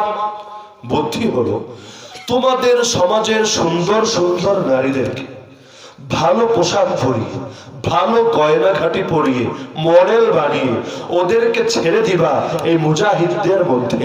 এরা যখন মুজাহিদদের মধ্যে ঘুরপাক খাবে, এক তাবু থেকে আর এক তাবু, এক এলাকা থেকে আর এক এলাকা, এভাবে যখন ঘুরপাক খেতে থাকবে, হতে পারে অধিকাংশ জন তাদের দিকে ফিরেও তাকাবে না, কারণ তাদের অন্তরে আল্লাহর ভয় আছে। কিন্তু যদি একটা বার সফলতা পেয়ে যাও, যদি একজন মানুষও ওদের সঙ্গে কুকর্মে লিপ্ত হয়ে যায়, এই বাহিনী থেকে আল্লাহ তার সাহায্য উঠিয়ে নেবেন। আর আল্লাহ যদি কারো থেকে সাহায্য উঠিয়ে নেন, তাকে নিজের পায়ে পিষে ফেলা সময়ের ব্যাপার মতো। অন্যথা আমরাই তো সেই জাতি। পৃথিবীর যারা আমাদেরকে ধ্বংস করতে এসেছিল, ওদের নাম নিশানাও ধ্বংস হয়ে গিয়েছিল। বদরের ময়দানে কোনো আসবাব ছিল না, ভিতরে শুধু ঈমানের আগুন ছিল। এই মুশরিকরা এসেছিল আমাদেরকে নিভিয়ে দিতে, আল্লাহর কি কুদরত, ওরা নিজেরাই নিভে গেল। একই জাতি তো আমরা, একই নবীর সন্তান, সে আদি পিতা আদমের সন্তান আমরা। আরে সাহাবীরাও যাকে জাতির পিতা বলে পরিচয় দিতেন, আমরাও তো তাকেই জাতির পিতা বলে পরিচয় দেই। আমাদের রক্তে তো এখনো খালিদ বিন ওয়ালিদের আদর্শ প্রবহমান। তারপর আজ আমাদের এই পরিণতি কেন? জবাব তো একটা, তাদের সঙ্গে সরাসরি আল্লাহর নুসরাত ছিল, আর আমরা আল্লাহর সাহায্য পাওয়ার যোগ্যতা হারিয়ে ফেলেছি। এজন্য চেষ্টায় কোনো কমতি নাই। প্রত্যেকটা এলাকায় কিছু মানুষ হলে এমন থাকে যারা দিন কায়েমের চেষ্টা করে না? কিন্তু সেই 1924 থেকে এখন 2021, প্রায় 100 বছর হতে চলছে। আল্লাহর জমিনে আল্লাহর দ্বীনের বিজয় নাই, আল্লাহর জমিনে খেলাফত নাই, আল্লাহর জমিনে মুসলমানদের একক কোনো আমির নাই, আল্লাহর জমিনে মুসলমানদের একক কোনো ভূখণ্ড নাই। এমনকি যেগুলোকে মুসলিম কান্ট্রি বলা হয়, এগুলোতে ইসলামের বিজয় কোথাও কোথায় আছে? কোথাও সেকুলারিজমের বিজয়, কোথাও গণতন্ত্রের বিজয়, কোথাও সমাজতন্ত্রের বিজয়, কোথাও রাজতন্ত্রের বিজয়। ইসলামের বিজয় কোথায় দেখা? সৌদি আরবে আছে ইসলামের বিজয়। আরে বলেন আছে? যেখানে ইসলামের বিজয় সেখানে কোনো তন্ত্র মন্ত্র থাকবে না। যেখানে ইসলামের বিজয় সেখানে মানব রচিত কোনো বিধান থাকবে না। যেখানে ইসলামের বিজয় সেখানে তো সবকিছু চলবে কোরআন এবং সুন্নাহর আলোকে। আছে এমন জায়গা? আরে আছে নাকি? তো চেষ্টার তো কোনো কমতি নাই। দেশে দেশে চেষ্টা, পাড়ায় পাড়ায় চেষ্টা, এলাকায় এলাকায় চেষ্টা। এত চেষ্টা করে সফলতা পায় না কেন? জবাব দুটো। এক জবাব হলো অধিকাংশ মানুষ নবীর পথ ছেড়েছে, নবীর মানহাজ ছেড়েছে, মন গড়া মানহাজ বানিয়েছে। দ্বিতীয় কারণ, আল্লাহর সাহায্য নবীর আদর্শ ছাড়ার কারণে উঠে গেছে। তার পরামর্শ অনুসারে সুন্দরে সুন্দরে নারীদেরকে ছেড়ে দেওয়া হলো এদের মধ্যে। একটু খেয়াল করলে দেখবেন আজকাল মুসলিম সমাজের মধ্যে নারীর ফিতনা নাই? ব্যানারে নারী, টিভিতে নারী, মোবাইলে নারী, পত্রিকায় নারী। এমনকি যারা নারীর অধিকার নিয়ে বড় বড় লেকচার মারে, পত্রিকাগুলো খুললে প্রথম পাতায় বাম কোনা বা ডাইন কোনায় একটা নারী মডেলের ছবি থাকে না? নারী ছাড়া বিজ্ঞাপন হয় না, নারী ছাড়া রিসিপশন হয় না, নারী ছাড়া অভ্যর্থনা হয় না, নারী ছাড়া আমলাগুলোর বিদেশেও পাঠানো যায় না। এমনকি জেলখানায় বসেও আজকাল নারীর লগে পীড়িত করে। তো নারী আর নারী আর নারী, সব জায়গায় খালি নারী না? এই নারীগুলো যে ল্যাংটা হওয়া শুরু করলো এমনি এমনি? আরে বলে না, নারীর কাছে তো নিজের লজ্জার দাম ছিল সবার চাইতে বেশি। কারণ আল হায়াউ শুবাতুম মিনাল ঈমান, লজ্জা হলো ঈমানের বিশেষ অঙ্গ। আল্লাহর নবী বলেছেন, ইদা ফাতাকাল হায়া ফাসনা মা শিতা, যখন তোমার লজ্জা হারিয়ে গেল তুমি যা ইচ্ছা তাই করতে পারো, তোমার মধ্যে পশুর মধ্যে কোনো পার্থক্য নাই। তো লজ্জা যদি ঈমানের বিশেষ অঙ্গ হয়, লজ্জা ছেড়ে দেওয়া কুফরের বিশেষ অঙ্গ হবে না? আরে বলেন, তো যার মধ্যে লজ্জা নাই তার মধ্যে ঈমান আছে না কুফর আছে? তো এই যে লাজ লজ্জাহীন ব্যাপকভাবে মুসলিম নারীদের মধ্যেও ছড়িয়ে পড়েছে। এমনকি এমন একটা যুগে চলে এসেছে, অনেক যুবক এসে দুঃখ করে, হুজুর 2 বছর 3 বছর হয়ে গেল একটা ভালো পাত্রীর সন্ধান করছি, কিন্তু একটা নেককার পাত্রী খুঁজে পাচ্ছি না। হয় না? ব্যাপকভাবে হয়। কই হুজুর, গার্লফ্রেন্ড বানাতে চাইলে মেয়ের অভাব নেই, কিন্তু বিয়ে করতে চাইলে কারে বিয়ে করবো বলেন? ক্লাস 8 এর মেয়ে কয়েকবার ফিজিক্যাল রিলেশনের অভিজ্ঞতা বাড়ি দিয়ে এসেছে। এখন এত অভিজ্ঞতা সম্পন্ন নারীদের নিয়ে হুজুর কিভাবে সংসার করবে? হচ্ছে না আজকাল ব্যাপকভাবে? তো সারা দুনিয়ার মধ্যে এমন এক হালত ছড়িয়ে পড়েছে, অথচ মুসলিম নারীর কাছে ইজ্জতের দাম ছিল সবার চাইতে বেশি। বর্তমান পৃথিবীর ঘটনা, সিরিয়ার এক নারীর বর্ণনা উঠে আসলো মিডিয়ায়। যেই নারী গত 4 বছর যাবত প্রতি রাত্রে ঘুমাতে গেলেও বোরকা পরে, হিজাব পরে, নিকাব পরে ঘুমায়। তাকে জিজ্ঞেস করো, রাত্রে ঘুমানোর সময় তো কেউ এগুলো পরে না? পরে। আর এগুলোকে নাইট ড্রেস নাকি? তা রাত্রে ঘুমানোর সময় এত কষ্ট করে আপনি হাত মোজা পরেন, পা মোজা পরেন, নেকাব পরেন, হিজাব পরেন, বোরকা পরেন, এত পর্দার কারণ কি? রাত্রে তো ঘরে থাকেন, এখানে যারা আছে আপনার নিজের ফ্যামিলি মেম্বার, বাইরের কেউ তো নাই, আপনার পর্দাহানির কোনো আশঙ্কা নাই। সেই নারী জবাব দিল, আমরা তো এমন এলাকায় থাকি প্রতিনিয়তই এখানে বোম্বিং করা হয়। যে কোনো দিন এমন হতে পারে রাত্রে ঘুমালাম, সেই জালিমদের ফাইটার এসে, ড্রোন এসে বোম্বিং করে সব মাটির সাথে মিশিয়ে দিয়ে গেল। আমি যদি সেই সময় স্বাভাবিক পোশাকে থাকি, ভোরবেলা গোটা পৃথিবী আমার পুড়ে যাওয়া দেহটা দেখতে পাবে। সারা জীবন আমার কোন অঙ্গ গায়রে মাহরাম বেগানা পুরুষকে দেখতে দিলাম না, মরার পর আমার অঙ্গ সারা দুনিয়া দেখবে। আরে এটা আমি কিভাবে মেনে নিতে পারি? আমেরিকার কারাগারের এক নারীর আলোচনা উঠে এসেছিল মিডিয়ায়, যেই নারী বছরের পর বছর নিজের নেকাবটা পর্যন্ত চেহারা থেকে সরায়নি। কারণ যখন জিজ্ঞেস করা হলো, সে জবাব দিল, আমার ছেলের কোনায় সিসি ক্যামেরা লাগানো আছে, আমি যদি চেহারা থেকে নেকাব সরাই এই জালিম মার্কিন সেনারা আমার চেহারা দেখে ফেলবে। আরে মুসলিম নারীর চেহারা কোন জালিম দেখতে পারে না। মুসলিম নারীর চেহারা নিজের স্বামী বা মাহরাম পুরুষ ছাড়া অন্য কেউ দেখবে, আমার আল্লাহ তো এই অনুমতি দেয় না। তো কোথায় তারা, কোথায় আমরা, কোথায় ত্যাগেই সফলতা? আজকাল মনে করে না এটা ত্যাগেই সফলতা, নিজেরা খুলে দিতে পারলে সফলতা। কেউ যদি ঢেকে রাখার কথা বলে তাহলে মনে হয় দুশ্মন। কি হয়, মনে হয় না? পুরুষরাও আমাদের দুশ্মন মনে করে নারীরাও।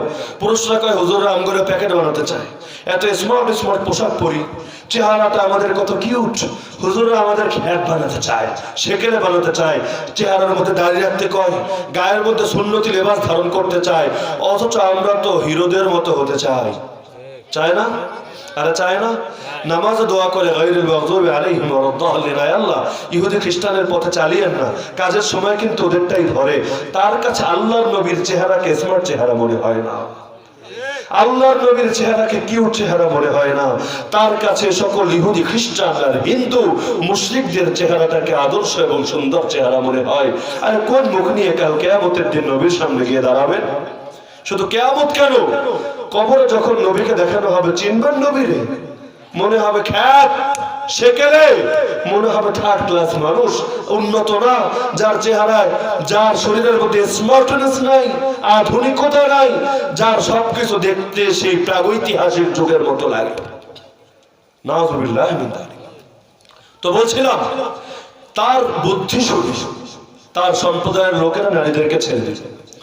এভাবে একদিন যায়, দুদিন যায়, এক বেলা যায়, দুবেলা যায়।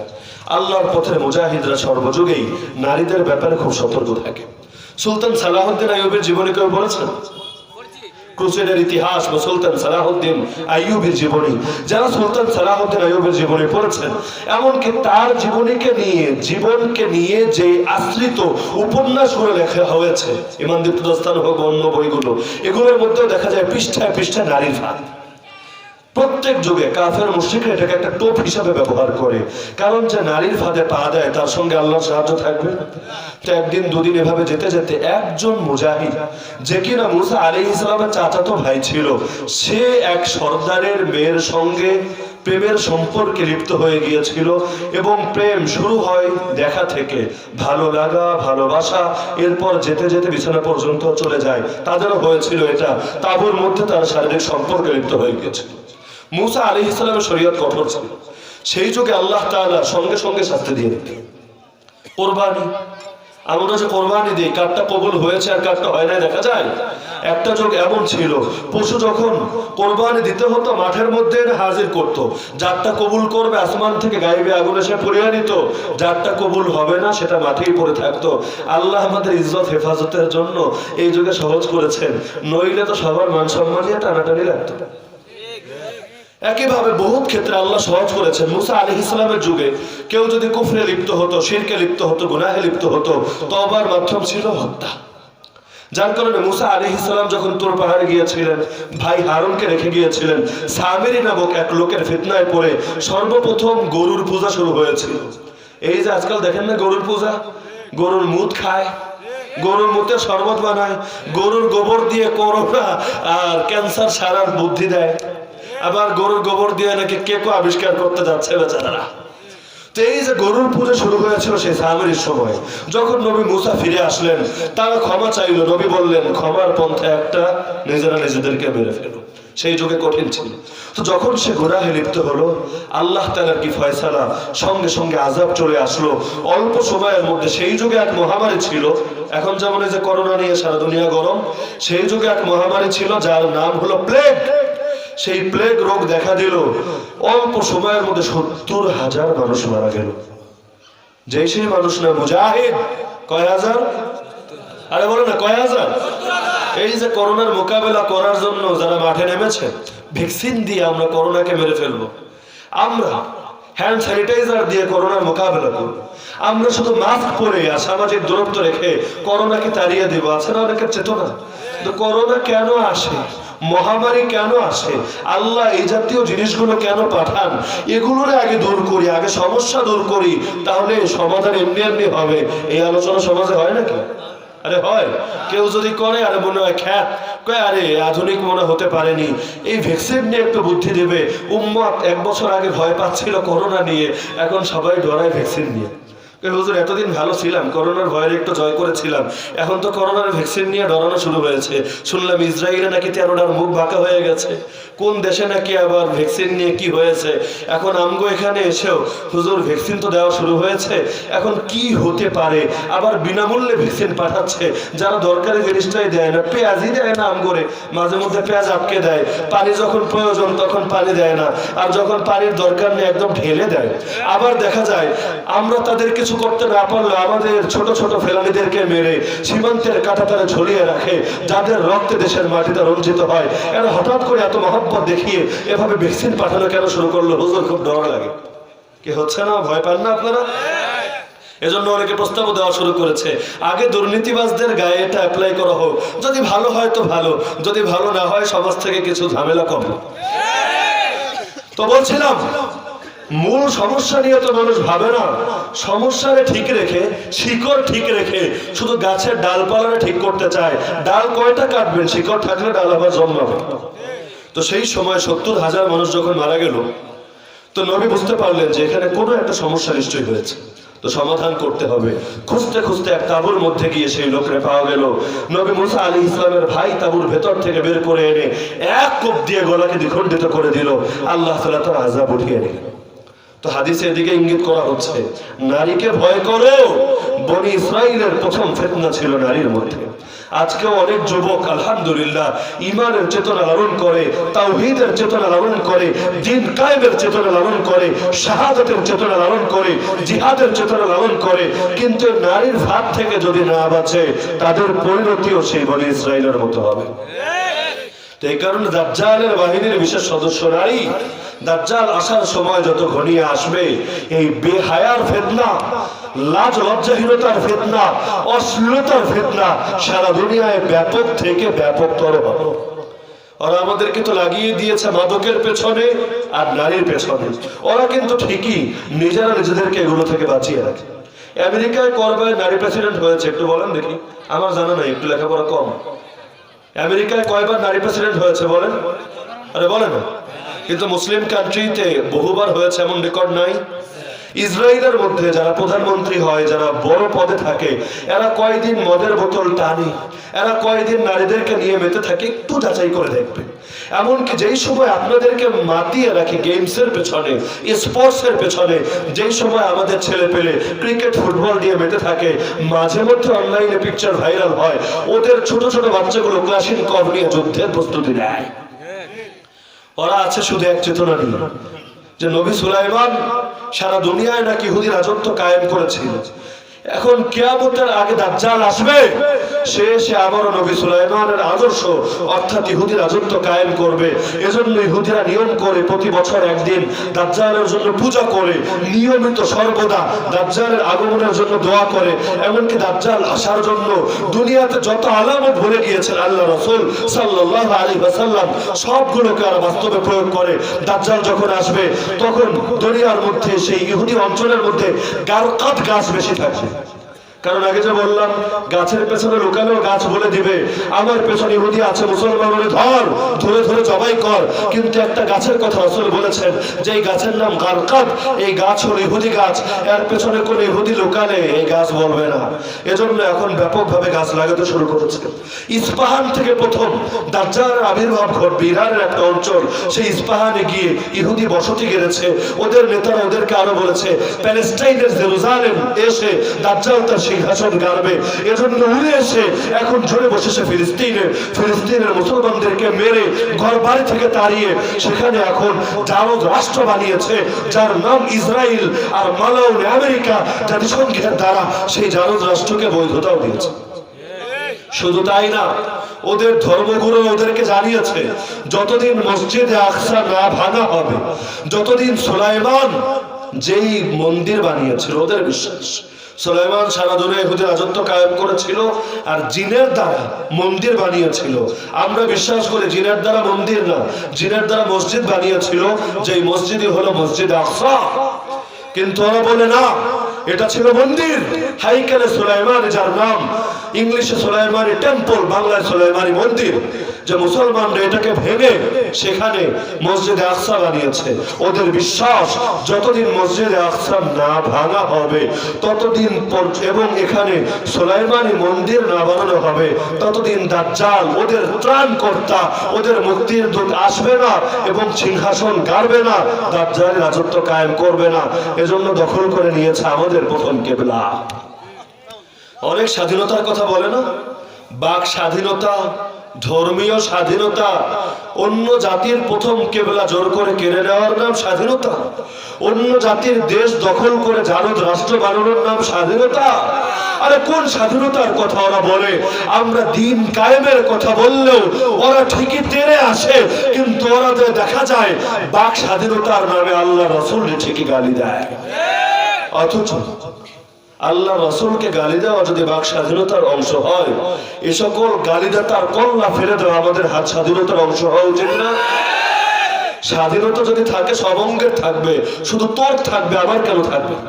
আরে স্বাধীনতার নামে নারীরা যদি বিকিনির পরে রাস্তায় বের হতে পারে, নারী যা ইচ্ছা তাই পোশাক পরতে পারে, আরে স্বাধীনতার নামে একটা মেয়ে তার বয়ফ্রেন্ডকে নিয়ে ঘরের মধ্যে লিপ টুগেদার করতে পারে, তার স্বাধীনতার নামে বোরকা পরে, হিজাব পরে, মেকআপ পরে কেন ডিউটি করতে পারবে না? কেন শিক্ষা প্রতিষ্ঠানে ঢুকতে পারবে না? কিন্তু নিষিদ্ধতা আছে না? আরে আছে কিনা? ওদের নেতারে গালি দিলে পাপ হয়, ওদের আইনের বিরুদ্ধে বললে পাপ হয়, ওদের সংবিধানের বিরুদ্ধে বললে পাপ হয়, কিন্তু একই নাপাক মুখ দিয়ে কোরআনের বিরুদ্ধে বললে পাপ হয় না, আল্লাহর নবীর গালি দিয়ে পাপ বললে পাপ হয় না। অথচ ওদের মুখের যদি স্বাধীনতা থাকে, ওদের জিহ্বার যদি স্বাধীনতা থাকে, ওদের ঠোঁটের যদি স্বাধীনতা থাকে, আমাদের হাতেরও স্বাধীনতা থাকবে।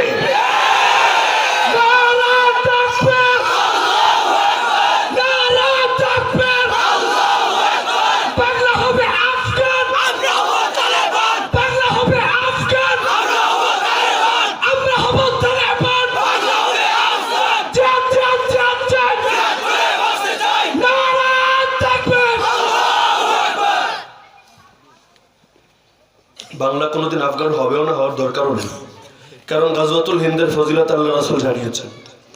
হিন্দুস্তানের ফজিলত কম না বেশি? আরে কম না বেশি? এমনকি সাহাবী আবু হুরায়রা পর্যন্ত তামান্না করেছেন, হাই যদি সেই যোগটা পেতাম আমি আমার জানমাল হিন্দুস্তানে গিয়ে বরবাদ করতাম। তাহলে হিন্দুস্তানের মর্যাদা কি কম? আরে কম নাকি? খোরাসান থেকে যে বিজয়ের কাফেলা শুরু হবে ইনশাআল্লাহ, সেই কাশ্মীর হয়ে পুরো হিন্দুস্তান হয়ে আল্লাহর খলিফা মাহদির সঙ্গে গিয়ে যোগ দিবে। তো বলছিলাম আল্লাহর জমিনে ওদের মূলনীতি যদি আমরা মানি, ওদের মূলনীতি অনুসারে তো ওদেরকে বলা উচিত সবকিছুতে লাগাম থাকবে। স্বাধীনতার মধ্যেও লাগাম থাকে, থাকে না? আরে থাকে কিনা? তোর ব্যক্তি জীবনে তো স্বাধীনতার চর্চা করবি, কর, আমার আপত্তি নাই, কিন্তু স্বাধীনতা মানে তো এটা না যে তোর ব্যক্তির পরিধিকে পাড়ি দিয়ে আমাদের ভালোবাসার স্পন্দন, আমাদের শক্তির উৎস, আমাদের প্রেরণার উৎস, আমাদের ঈমানের উৎসে আঘাত করবি। আরে মৌমাছির চাকে ঢিল মারলে মৌমাছিও তো বসে থাকে না, আল্লাহর নবীর গালি দিলে মুসলমান কিভাবে বসে থাকবে? তো যার কারণে ওদেরকে তো সাহসের সঙ্গে প্রকাশ্যেই বলে দেওয়া উচিত, আর তোদের মুখের যদি লাগাম না থাকে আমাদের হাতেরও কিন্তু লাগাম থাকবে না। আর যদি চাও আমাদের হাতের লাগাম থাকো, তোদের মুখটারও সামনে রাখ। স্বাধীন হলে সবাই হবে, স্বাধীন না হলে কেউ হবে না। তুই তোর মুখে সামলা, আমি আমার হাতে সামলাবো, কিন্তু পাগলা কুত্তা ছেড়ে দিবি আর আমি বসে বসে আঙ্গুল চুষবো, এটা তো হতে পারে? তো দাজ্জাল আসার সময় যত ঘনিয়ে আসবে দুনিয়ায় তার ফিতনাগুলো ছড়াবে। এই ইহুদিরা দাজ্জাল আসার সব প্রস্তুতি নিয়েছে। গত সপ্তাহের রিপোর্ট, মসজিদে আকসা তো আগে দখল করে রেখেছে, কয়েকবার আগুন তো দিয়েছে। গত সপ্তাহে একটা এলাকার সঙ্গে মসজিদে আকসার একটা সিঁড়ির কানেকশন ছিল, সিঁড়িটা ভেঙে দিয়েছে যেন আর কোনো মুসলমান এই পথ দিয়ে ভিতরে ঢুকতে না পারে। আমাদের কারণে ভাঙতে পারে না একবারে, নইলে তো এক বোমা মেরে একদম উড়িয়ে দিত। কিন্তু ওই যে এক ভয় যে দুনিয়ায় বাঘের বাচ্চা এখনো জীবিত আছে। সবাই নিজেদেরকে বিক্রি করে দেয়নি, সবাই তাগুতের পোষা কুকুরে পরিণত হয়নি। এজন্য মাঝে মধ্যে ভাত টিপ দিয়ে দেখে। আপনি একবার ভাবেন, আল্লাহ নবীর গালি দিলে ওদের ফায়দা কি? আসলে ফায়দা না, অর্থনৈতিক ভাবেও লস, রাজনৈতিক ভাবেও লস, সব লাইনেই লস। ওদের দেশের লোকরা ওদেরকে খারাপ বলে না, সারা দুনিয়া অর্থনৈতিক ভাবে ওদের উপর চাপ আরোপ করলো, ওদের পণ্য বয়কট করলো, এতে লাভ হলো নাকি লস? তারপর করে কেন? আরে ওদের কৌশল হলো ভাতের মধ্যে যেমন টিপ দিয়ে মাঝে মধ্যে দেখে ভাত কি রান্না হয়েছে নাকি এখনো বাকি আছে, ওরা মাঝে মধ্যে আমাদের ইমানের মূল উৎস, শক্তির মূল উৎসে আঘাত করে দেখে মুসলমান কি সব তাগুতের পোষা কুত্তায় পরিণত হয়েছে নাকি এখনো কিছু সিংহ শাবক বাকি আছে। যেদিন দেখবে সবগুলো পোষা কুত্তায় পরিণত হয়েছে, আল্লাহর নবীর জন্য কেউ আবেগ দেখায় না, ইসলামের জন্য কেউ আবেগ দেখায় না, তখন ওরা বলবে তোদের সঙ্গে কোনো দুশ্মনী নাই, তোদের সঙ্গে আমাদের কোনো শত্রুতা নাই, আয় তোদেরকে বুকে জড়িয়ে নে। নইলে যে ফ্রান্স তার শার্লে আব্দো পত্রিকায় আল্লাহর নবীর কার্টুন ছাপলো ব্যঙ্গ করে, একই পত্রিকায় কিন্তু নবী ঈসাকে নিয়েও ব্যঙ্গ করেছে, তার মা মারিয়াম আলাইহিস সালামকে নিয়েও কার্টুন ছেপেছে। কিন্তু খ্রিস্টান বিশ্বকে দেখেছেন এটা নিয়ে মাঠ গরম করতে? কোন খ্রিস্টান দেশ নেমে এসেছে এর প্রতিবাদে? যেহেতু নামেনি, এ কারণে খ্রিস্টানদের নিয়ে ইহুদিদের কোনো মাথা ঘামানি হবে। ওদের নবীরা গালি দিলে ওদের চেতনায় লাগে না, ওরা আছে ওদের টাকা নিয়ে, ওদের নারী নিয়ে, ওদের দুনিয়া নিয়ে। সুতরাং এগুলো হলো আমাদের পোষা কুত্তা। ইহুদিরা কিন্তু খ্রিস্টানদেরকেও ক্ষমতায় বসাতে চায় না, ওরা চায় সারা দুনিয়ায় একমাত্র ইহুদি রাজত্ব কায়েম করতে। এজন্যই এত দাজ্জাল করে, কারণ ওরা বিশ্বাস করে যে দাজ্জাল যখন দুনিয়াতে আসবে একমাত্র সেই পারে সারা দুনিয়ায় ইহুদি রাজত্ব কায়েম করতে। খ্রিস্টানদেরকে শুধু বুকে আগলে রেখেছে মুসলমান সিংহের জাতিকে দমন করার জন্য। নইলে ইহুদি জাতি আর খ্রিস্টান জাতি সাপ আর বেজি। নবী ঈসা আলাইহিস সালামকে হত্যা করার জন্য তার ঘর ঘেরাও করেছিল কারা? আরে কয় না কারা? আমরা ইহুদিদেরকে কখনো ভালোবাসি না, কারণ এরা আমার নবীর বিরুদ্ধে যুদ্ধ করেছে, আমার নবীকে বিষ খাইয়েছে, আমার নবীকে জাদু করেছে, আমার নবীকে গুপ্ত হত্যা করার চেষ্টা করেছে। কিন্তু যেই জাতি খ্রিস্টান যারা বিশ্বাস করে ওদের নবীরে শরীরে চড়িয়ে হত্যা পর্যন্ত করেছে। আমরা বিশ্বাস করি নবী ঈসা জীবিত আসমান, কিন্তু খ্রিস্টানটাকে বিশ্বাস করে ইহুদিরা মেরে ফেলেছে, শরীরে চড়িয়েছে। তো যে ইহুদি জাতি ওদের নবীরে মেরেছে সেই জাতির কি ভালোবাসা উচিত? এদের বিরুদ্ধে শত্রুতা করা উচিত? তো যেই সময় এসে দুনিয়ার খ্রিস্টানরা ইহুদির সঙ্গে হাতে হাত মিলায়, কি মনে করেন এই সকল পোষা কুত্তার নিয়ে ওদের মাথা গরম করার কিছু আছে? তো মাঝে মধ্যে ভাত টিপ দিয়ে দেখে, কিন্তু আলহামদুলিল্লাহ সুম্মা আলহামদুলিল্লাহ তাওহীদি জনতা এখনো মরে নাই। আর আল্লাহর জমিনে আল্লাহর সিংহ শাবকরা সবাই এখনো ঘুমায় নাই। আল্লাহর সিংহরা প্রত্যেকটা সময়ে ওদেরকে ঠিকই জানিয়ে দিয়েছে, ওরা তাগুতের গোলামরা নবীর ইজ্জতে আঘাত করলে আমরা কখনো চুপ করে বসে থাকি না।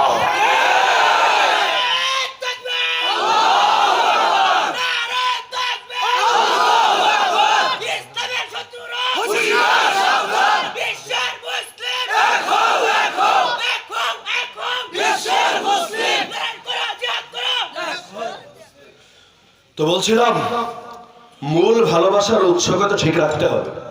আমার প্রাণ নিয়ে আমার মায়া নেই, আমারে মেরে ফেললে কোনো সমস্যা আছে? আপনারা মেরে ফেললে সমস্যা আছে? আমার গালি দিলে কোনো সমস্যা আছে? আমার মতো হাজার উসমানে গালি দিলে কোনো সমস্যা নাই, কিন্তু আল্লাহর নবীরে গালি দিলে সমস্যা আছে। এ কারণে আমাদের উপর যত নির্যাতন আসুক, যদি চুপও থাকি লস নাই, সবর করব, আল্লাহ সব দিয়ে দিবে। কিন্তু নবীরে গালি দিলে কিন্তু মশালা এটা না।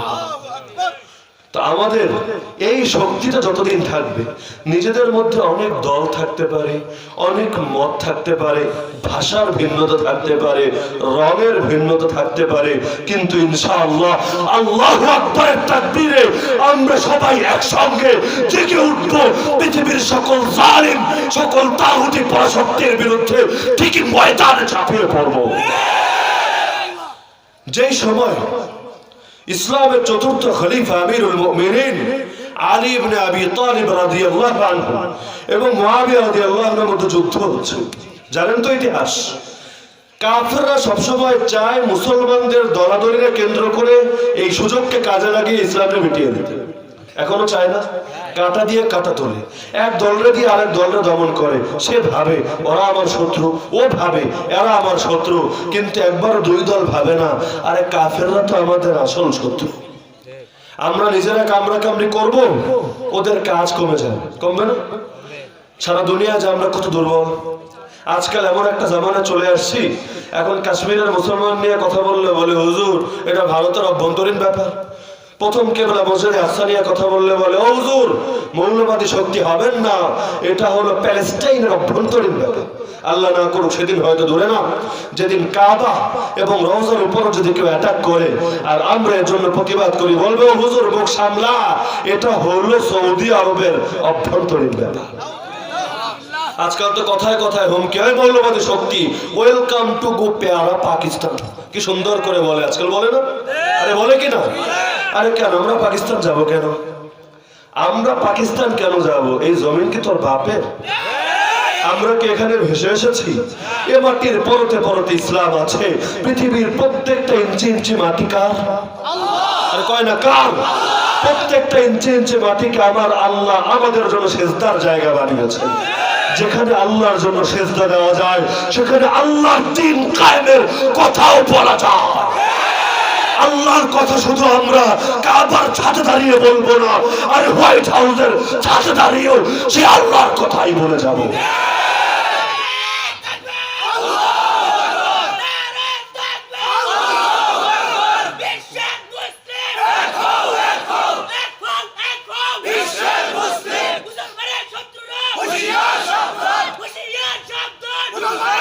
সৌদি আরবের মালিক যিনি, আমেরিকার মালিকও তিনি, পাকিস্তানের মালিক যিনি, ভারতের মালিকও তিনি। অনেকে আবার ওদেরকে জবাব দেয় এই তোরা চলে যা ভারত। আমি এই কথা বলি না। কেন ভারত যাবে কেন? ভারত কি ওদের?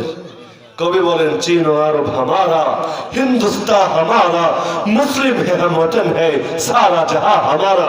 চীন আমাদের, ভারত আমাদের, আরব আমাদের, ইসরায়েল আমাদের, আমেরিকা আমাদের, গোটা পৃথিবীটাই আমাদের।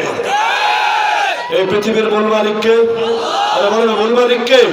আর আমরা কার বান্দা? আল্লাহ কোরআনে বলেন ওই শোন তোরা শুধু আমার বান্দা না। খুলেন কোরআন 1 নম্বর পারা 5 নম্বর পৃষ্ঠা, প্রথম আয়াত সূরাতুল বাকারার আয়াত। আল্লাহ বলেন ইন্নী জাইলুন ফিল আরদি খলিফা, নিশ্চয়ই আমি আল্লাহ দুনিয়াতে তোদেরকে বানিয়েছি আমার খলিফা, আমার প্রতিনিধি। তোদের কাজ জমিনে যাবি গিয়ে আমার বিধান কায়েম করবি, আমার কোরআনের শাসন কায়েম করবি, আমার খেলাফত কায়েম করবি। সুতরাং পৃথিবীর প্রত্যেকটা ইঞ্চি ইঞ্চি মাটির মধ্যে কোরআন বাস্তবায়ন করার দায়িত্ব আমাদের। ওরা হলো জোরপূর্বক দখলদার। এই পৃথিবীর প্রথম মানুষ আব্বা আদম আলাইহিস সালাম, আমাদের আদি পিতা। আমরা তো আর বলবো না আমরা বান্দরের সন্তান।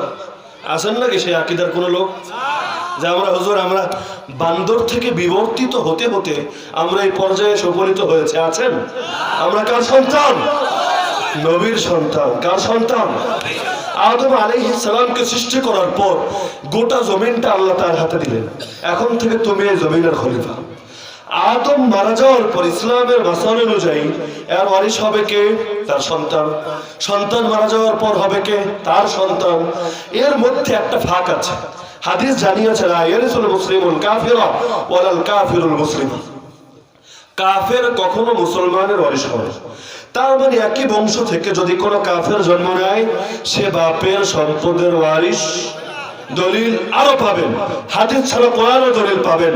যখন নূহ আলাইহিস সালামের পুত্র কেনান চোখের সামনে ডুবে যাচ্ছিল, নূহ আলাইহিস সালাম আল্লাহকে বলেন হে আল্লাহ আপনি বলেছিলেন আমার ফ্যামিলি মেম্বারকে বাঁচাবেন। ইন্না ওয়াদাকাল হক ওয়া আনতা আহকামুল হাকিমিন।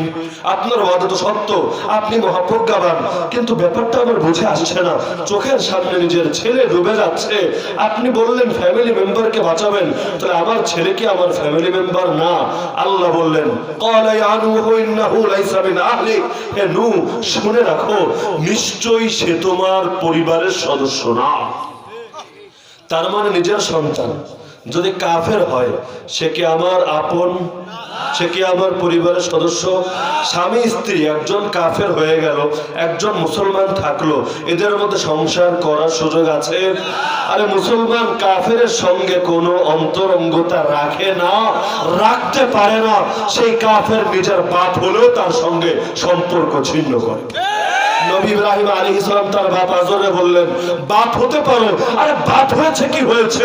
ইন্না বুরাউ মিনকুম ওয়া মিম্মা তা'বুদুনা মিন দুনিল্লাহ, তোমাদের সঙ্গেও আমি ইব্রাহিমের কোনো সম্পর্ক নাই। আল্লাহর বাদ দিয়ে যা কিছুর পূজা করো এগুলোর সঙ্গেও কোনো সম্পর্ক নাই, পূজারীর সাথেও সম্পর্ক নাই, পূজিতের সাথেও সম্পর্ক নাই। আসিয়া তার স্বামী ফেরাউনকে আপন মনে করেনি, লূত আলাইহিস সালাম তার স্ত্রীকে আপন মনে করেনি, কারণ ঈমান এবং কুফর কখনো এক হতে পারে। বলবেন সহজ একটা উদাহরণ, সহজ রানিং সময়ের উদাহরণ।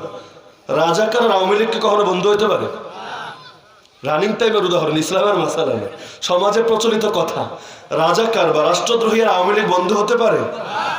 সমাজ কি বলে, বাস্তবতা কিনা, সমাজ কি বলে হতে পারে? তাইলে মুসলমান আর কাফের দোস্ত হয় কেমনে? তাইলে রাষ্ট্রদ্রোহী বড় না আল্লাহদ্রোহী বড়? কোন দেখি? আরে রাষ্ট্র বড় না আল্লাহ বড়? রাষ্ট্রের চাইতে যদি আল্লাহ বড় হয়, রাষ্ট্রদ্রোহী বড় অপরাধী না আল্লাহদ্রোহী বড় অপরাধী? রাষ্ট্রদ্রোহীর বিরুদ্ধে যদি ফাঁসি চান, আল্লাহদ্রোহীর জন্য এত মায়া কেন? রাষ্ট্রদ্রোহী যদি আমার শত্রু হয়, আল্লাহ দ্রোহী আমার বন্ধু হতে পারে? যে কেউ আল্লাহ দ্রোহীকে নিজের বন্ধু বানাবে সেও আল্লাহ দুশমনে পরিণত হবে। তো বলছিলাম, বাপ মারা যাওয়ার পর সন্তান ওয়ারিশ হয়, তারপরে তার সন্তান ওয়ারিশ হয়, মাঝখানে কোনো কাফের যদি চলে আসে সে ওয়ারিশ হয় না। এভাবে আব্বা আদম আলাইহিস সালাম আমেরিকারও রাজা, ইসরায়েলেরও রাজা, ভারতেরও রাজা, বাঙ্গালেরও রাজা, পৃথিবীর প্রত্যেকটা ইঞ্চি ইঞ্চি মাটির রাজা তার সন্তান হিসাবে। এখন এর রাজত্ব আমাদের না কাফেরদের? সবাই কয় না ডরায়? আরে নিজের বাড়িতে ভাড়াটিয়া থাকার খুব শখ। আরে বলে না, মজা লাগবে নিজের বাড়িতে ভাড়াটিয়া থাকতে? এই জমিনের বাড়িওয়ালা আমরা, এখানে ভাড়াটিয়া থাকতে আসেনি। যতদিন থাকবো বাড়িওয়ালা হয়ে থাকবো। যদি কেউ ছিনিয়ে নিতে আসে, প্রয়োজনে জীবন দেব, তাও দিন ছাড়বো না।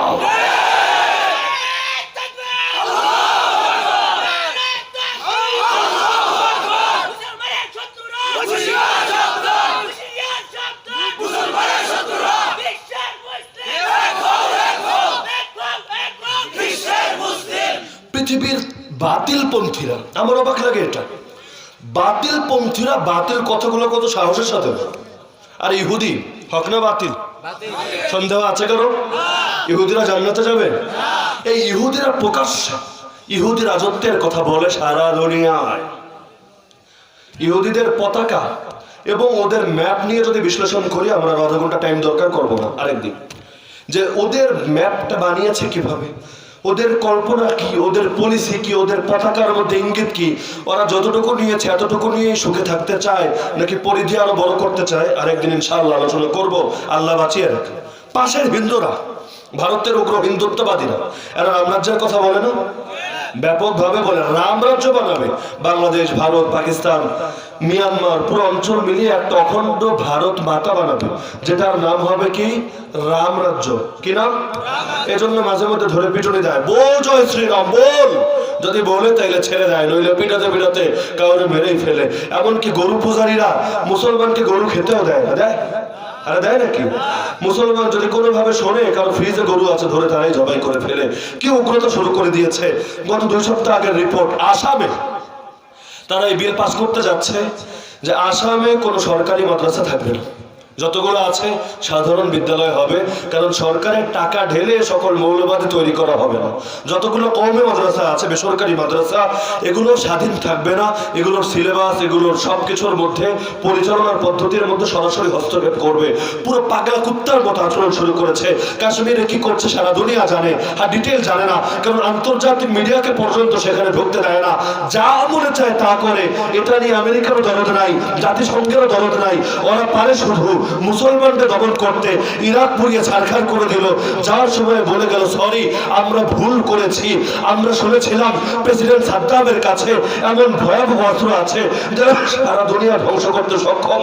তথ্যটা ভুল ছিল, আসলে সাদ্দামের কাছে এমন অস্ত্র নাই। এই ভুল বুঝতে বুঝতে একটা দেশ শেষ, সাদ্দাম নিজেও শেষ। এরপর আসলে আফগানিস্তানে 19 বছর যুদ্ধ করলো, চুক্তি করলো 2020-এর 29 ফেব্রুয়ারি।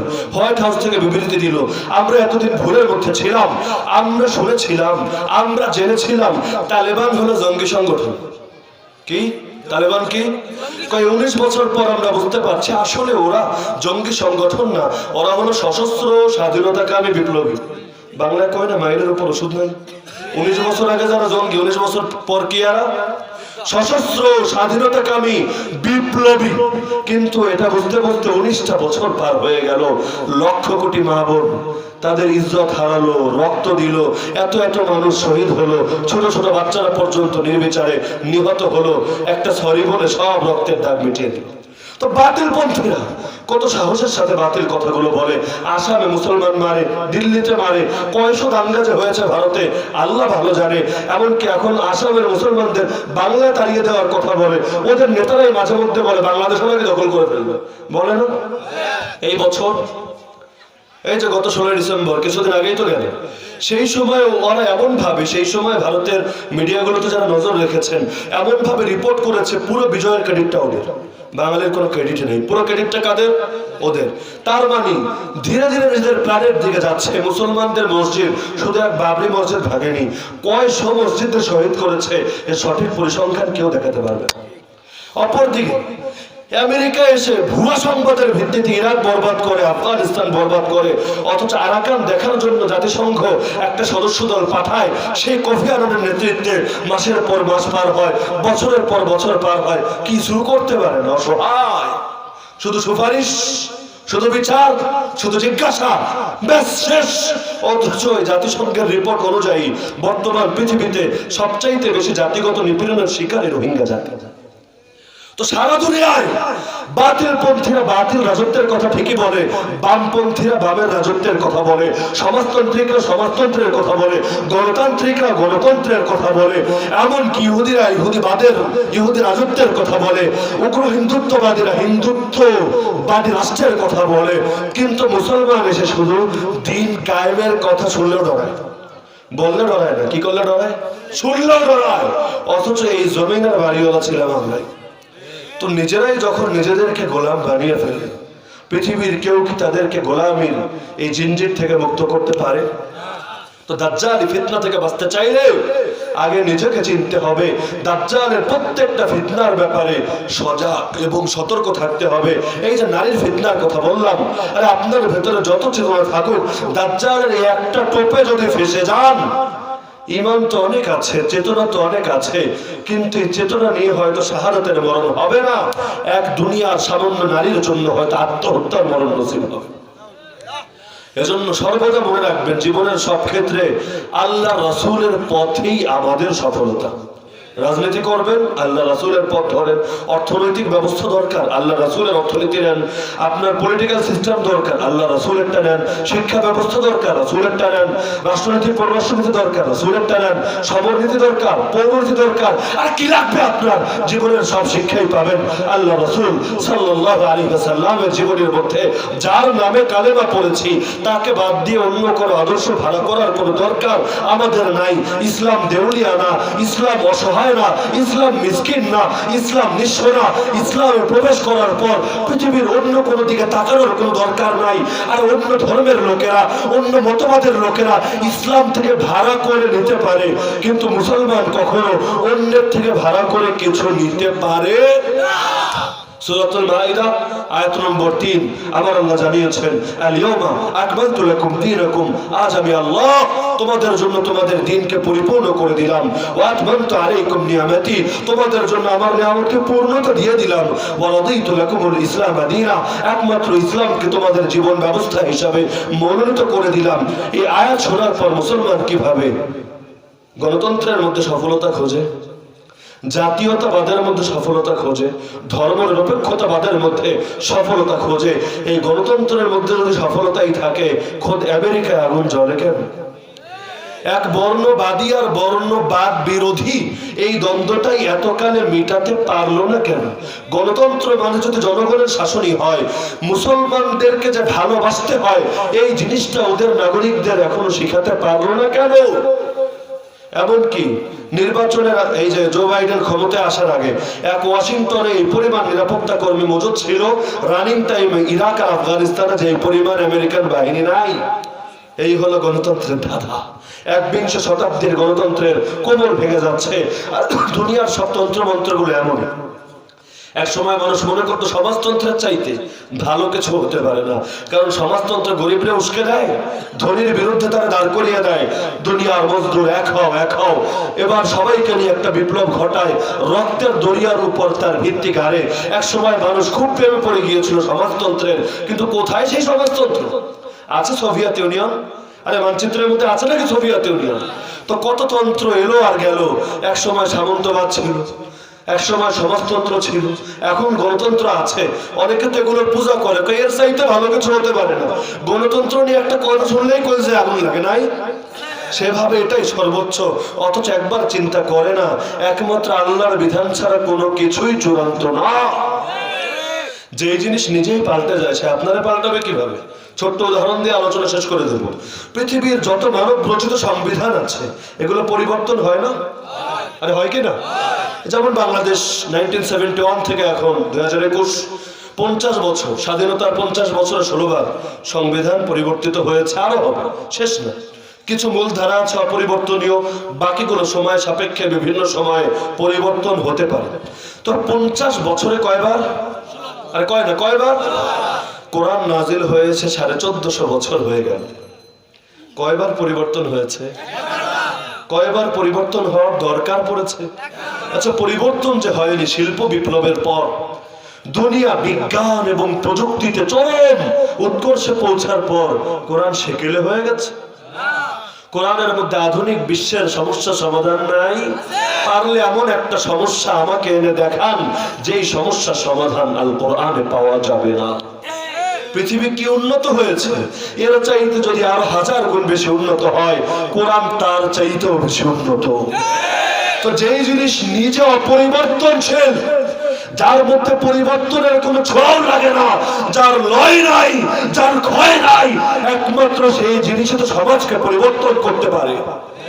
আর যেই জিনিস সময়ের ব্যবধানে নিজেই পাল্টে যায়, সে কিভাবে সমাজকে পাল্টাবে? আরে পার্থক্য বুঝতে পারছেন? যে নিজেই পাল্টে যায়, সে সমাজকে কিভাবে পাল্টাবে? নিজে পাল্টে যায় এর মানে কি? তার মানে এর মধ্যে ভুল হয়, এর মধ্যে ত্রুটি হয়, এর মধ্যে দুর্বলতা ঢোকে, এর মধ্যে এমন কিছু আসে যেটা মানুষের সমস্যার সমাধান করতে পারে না।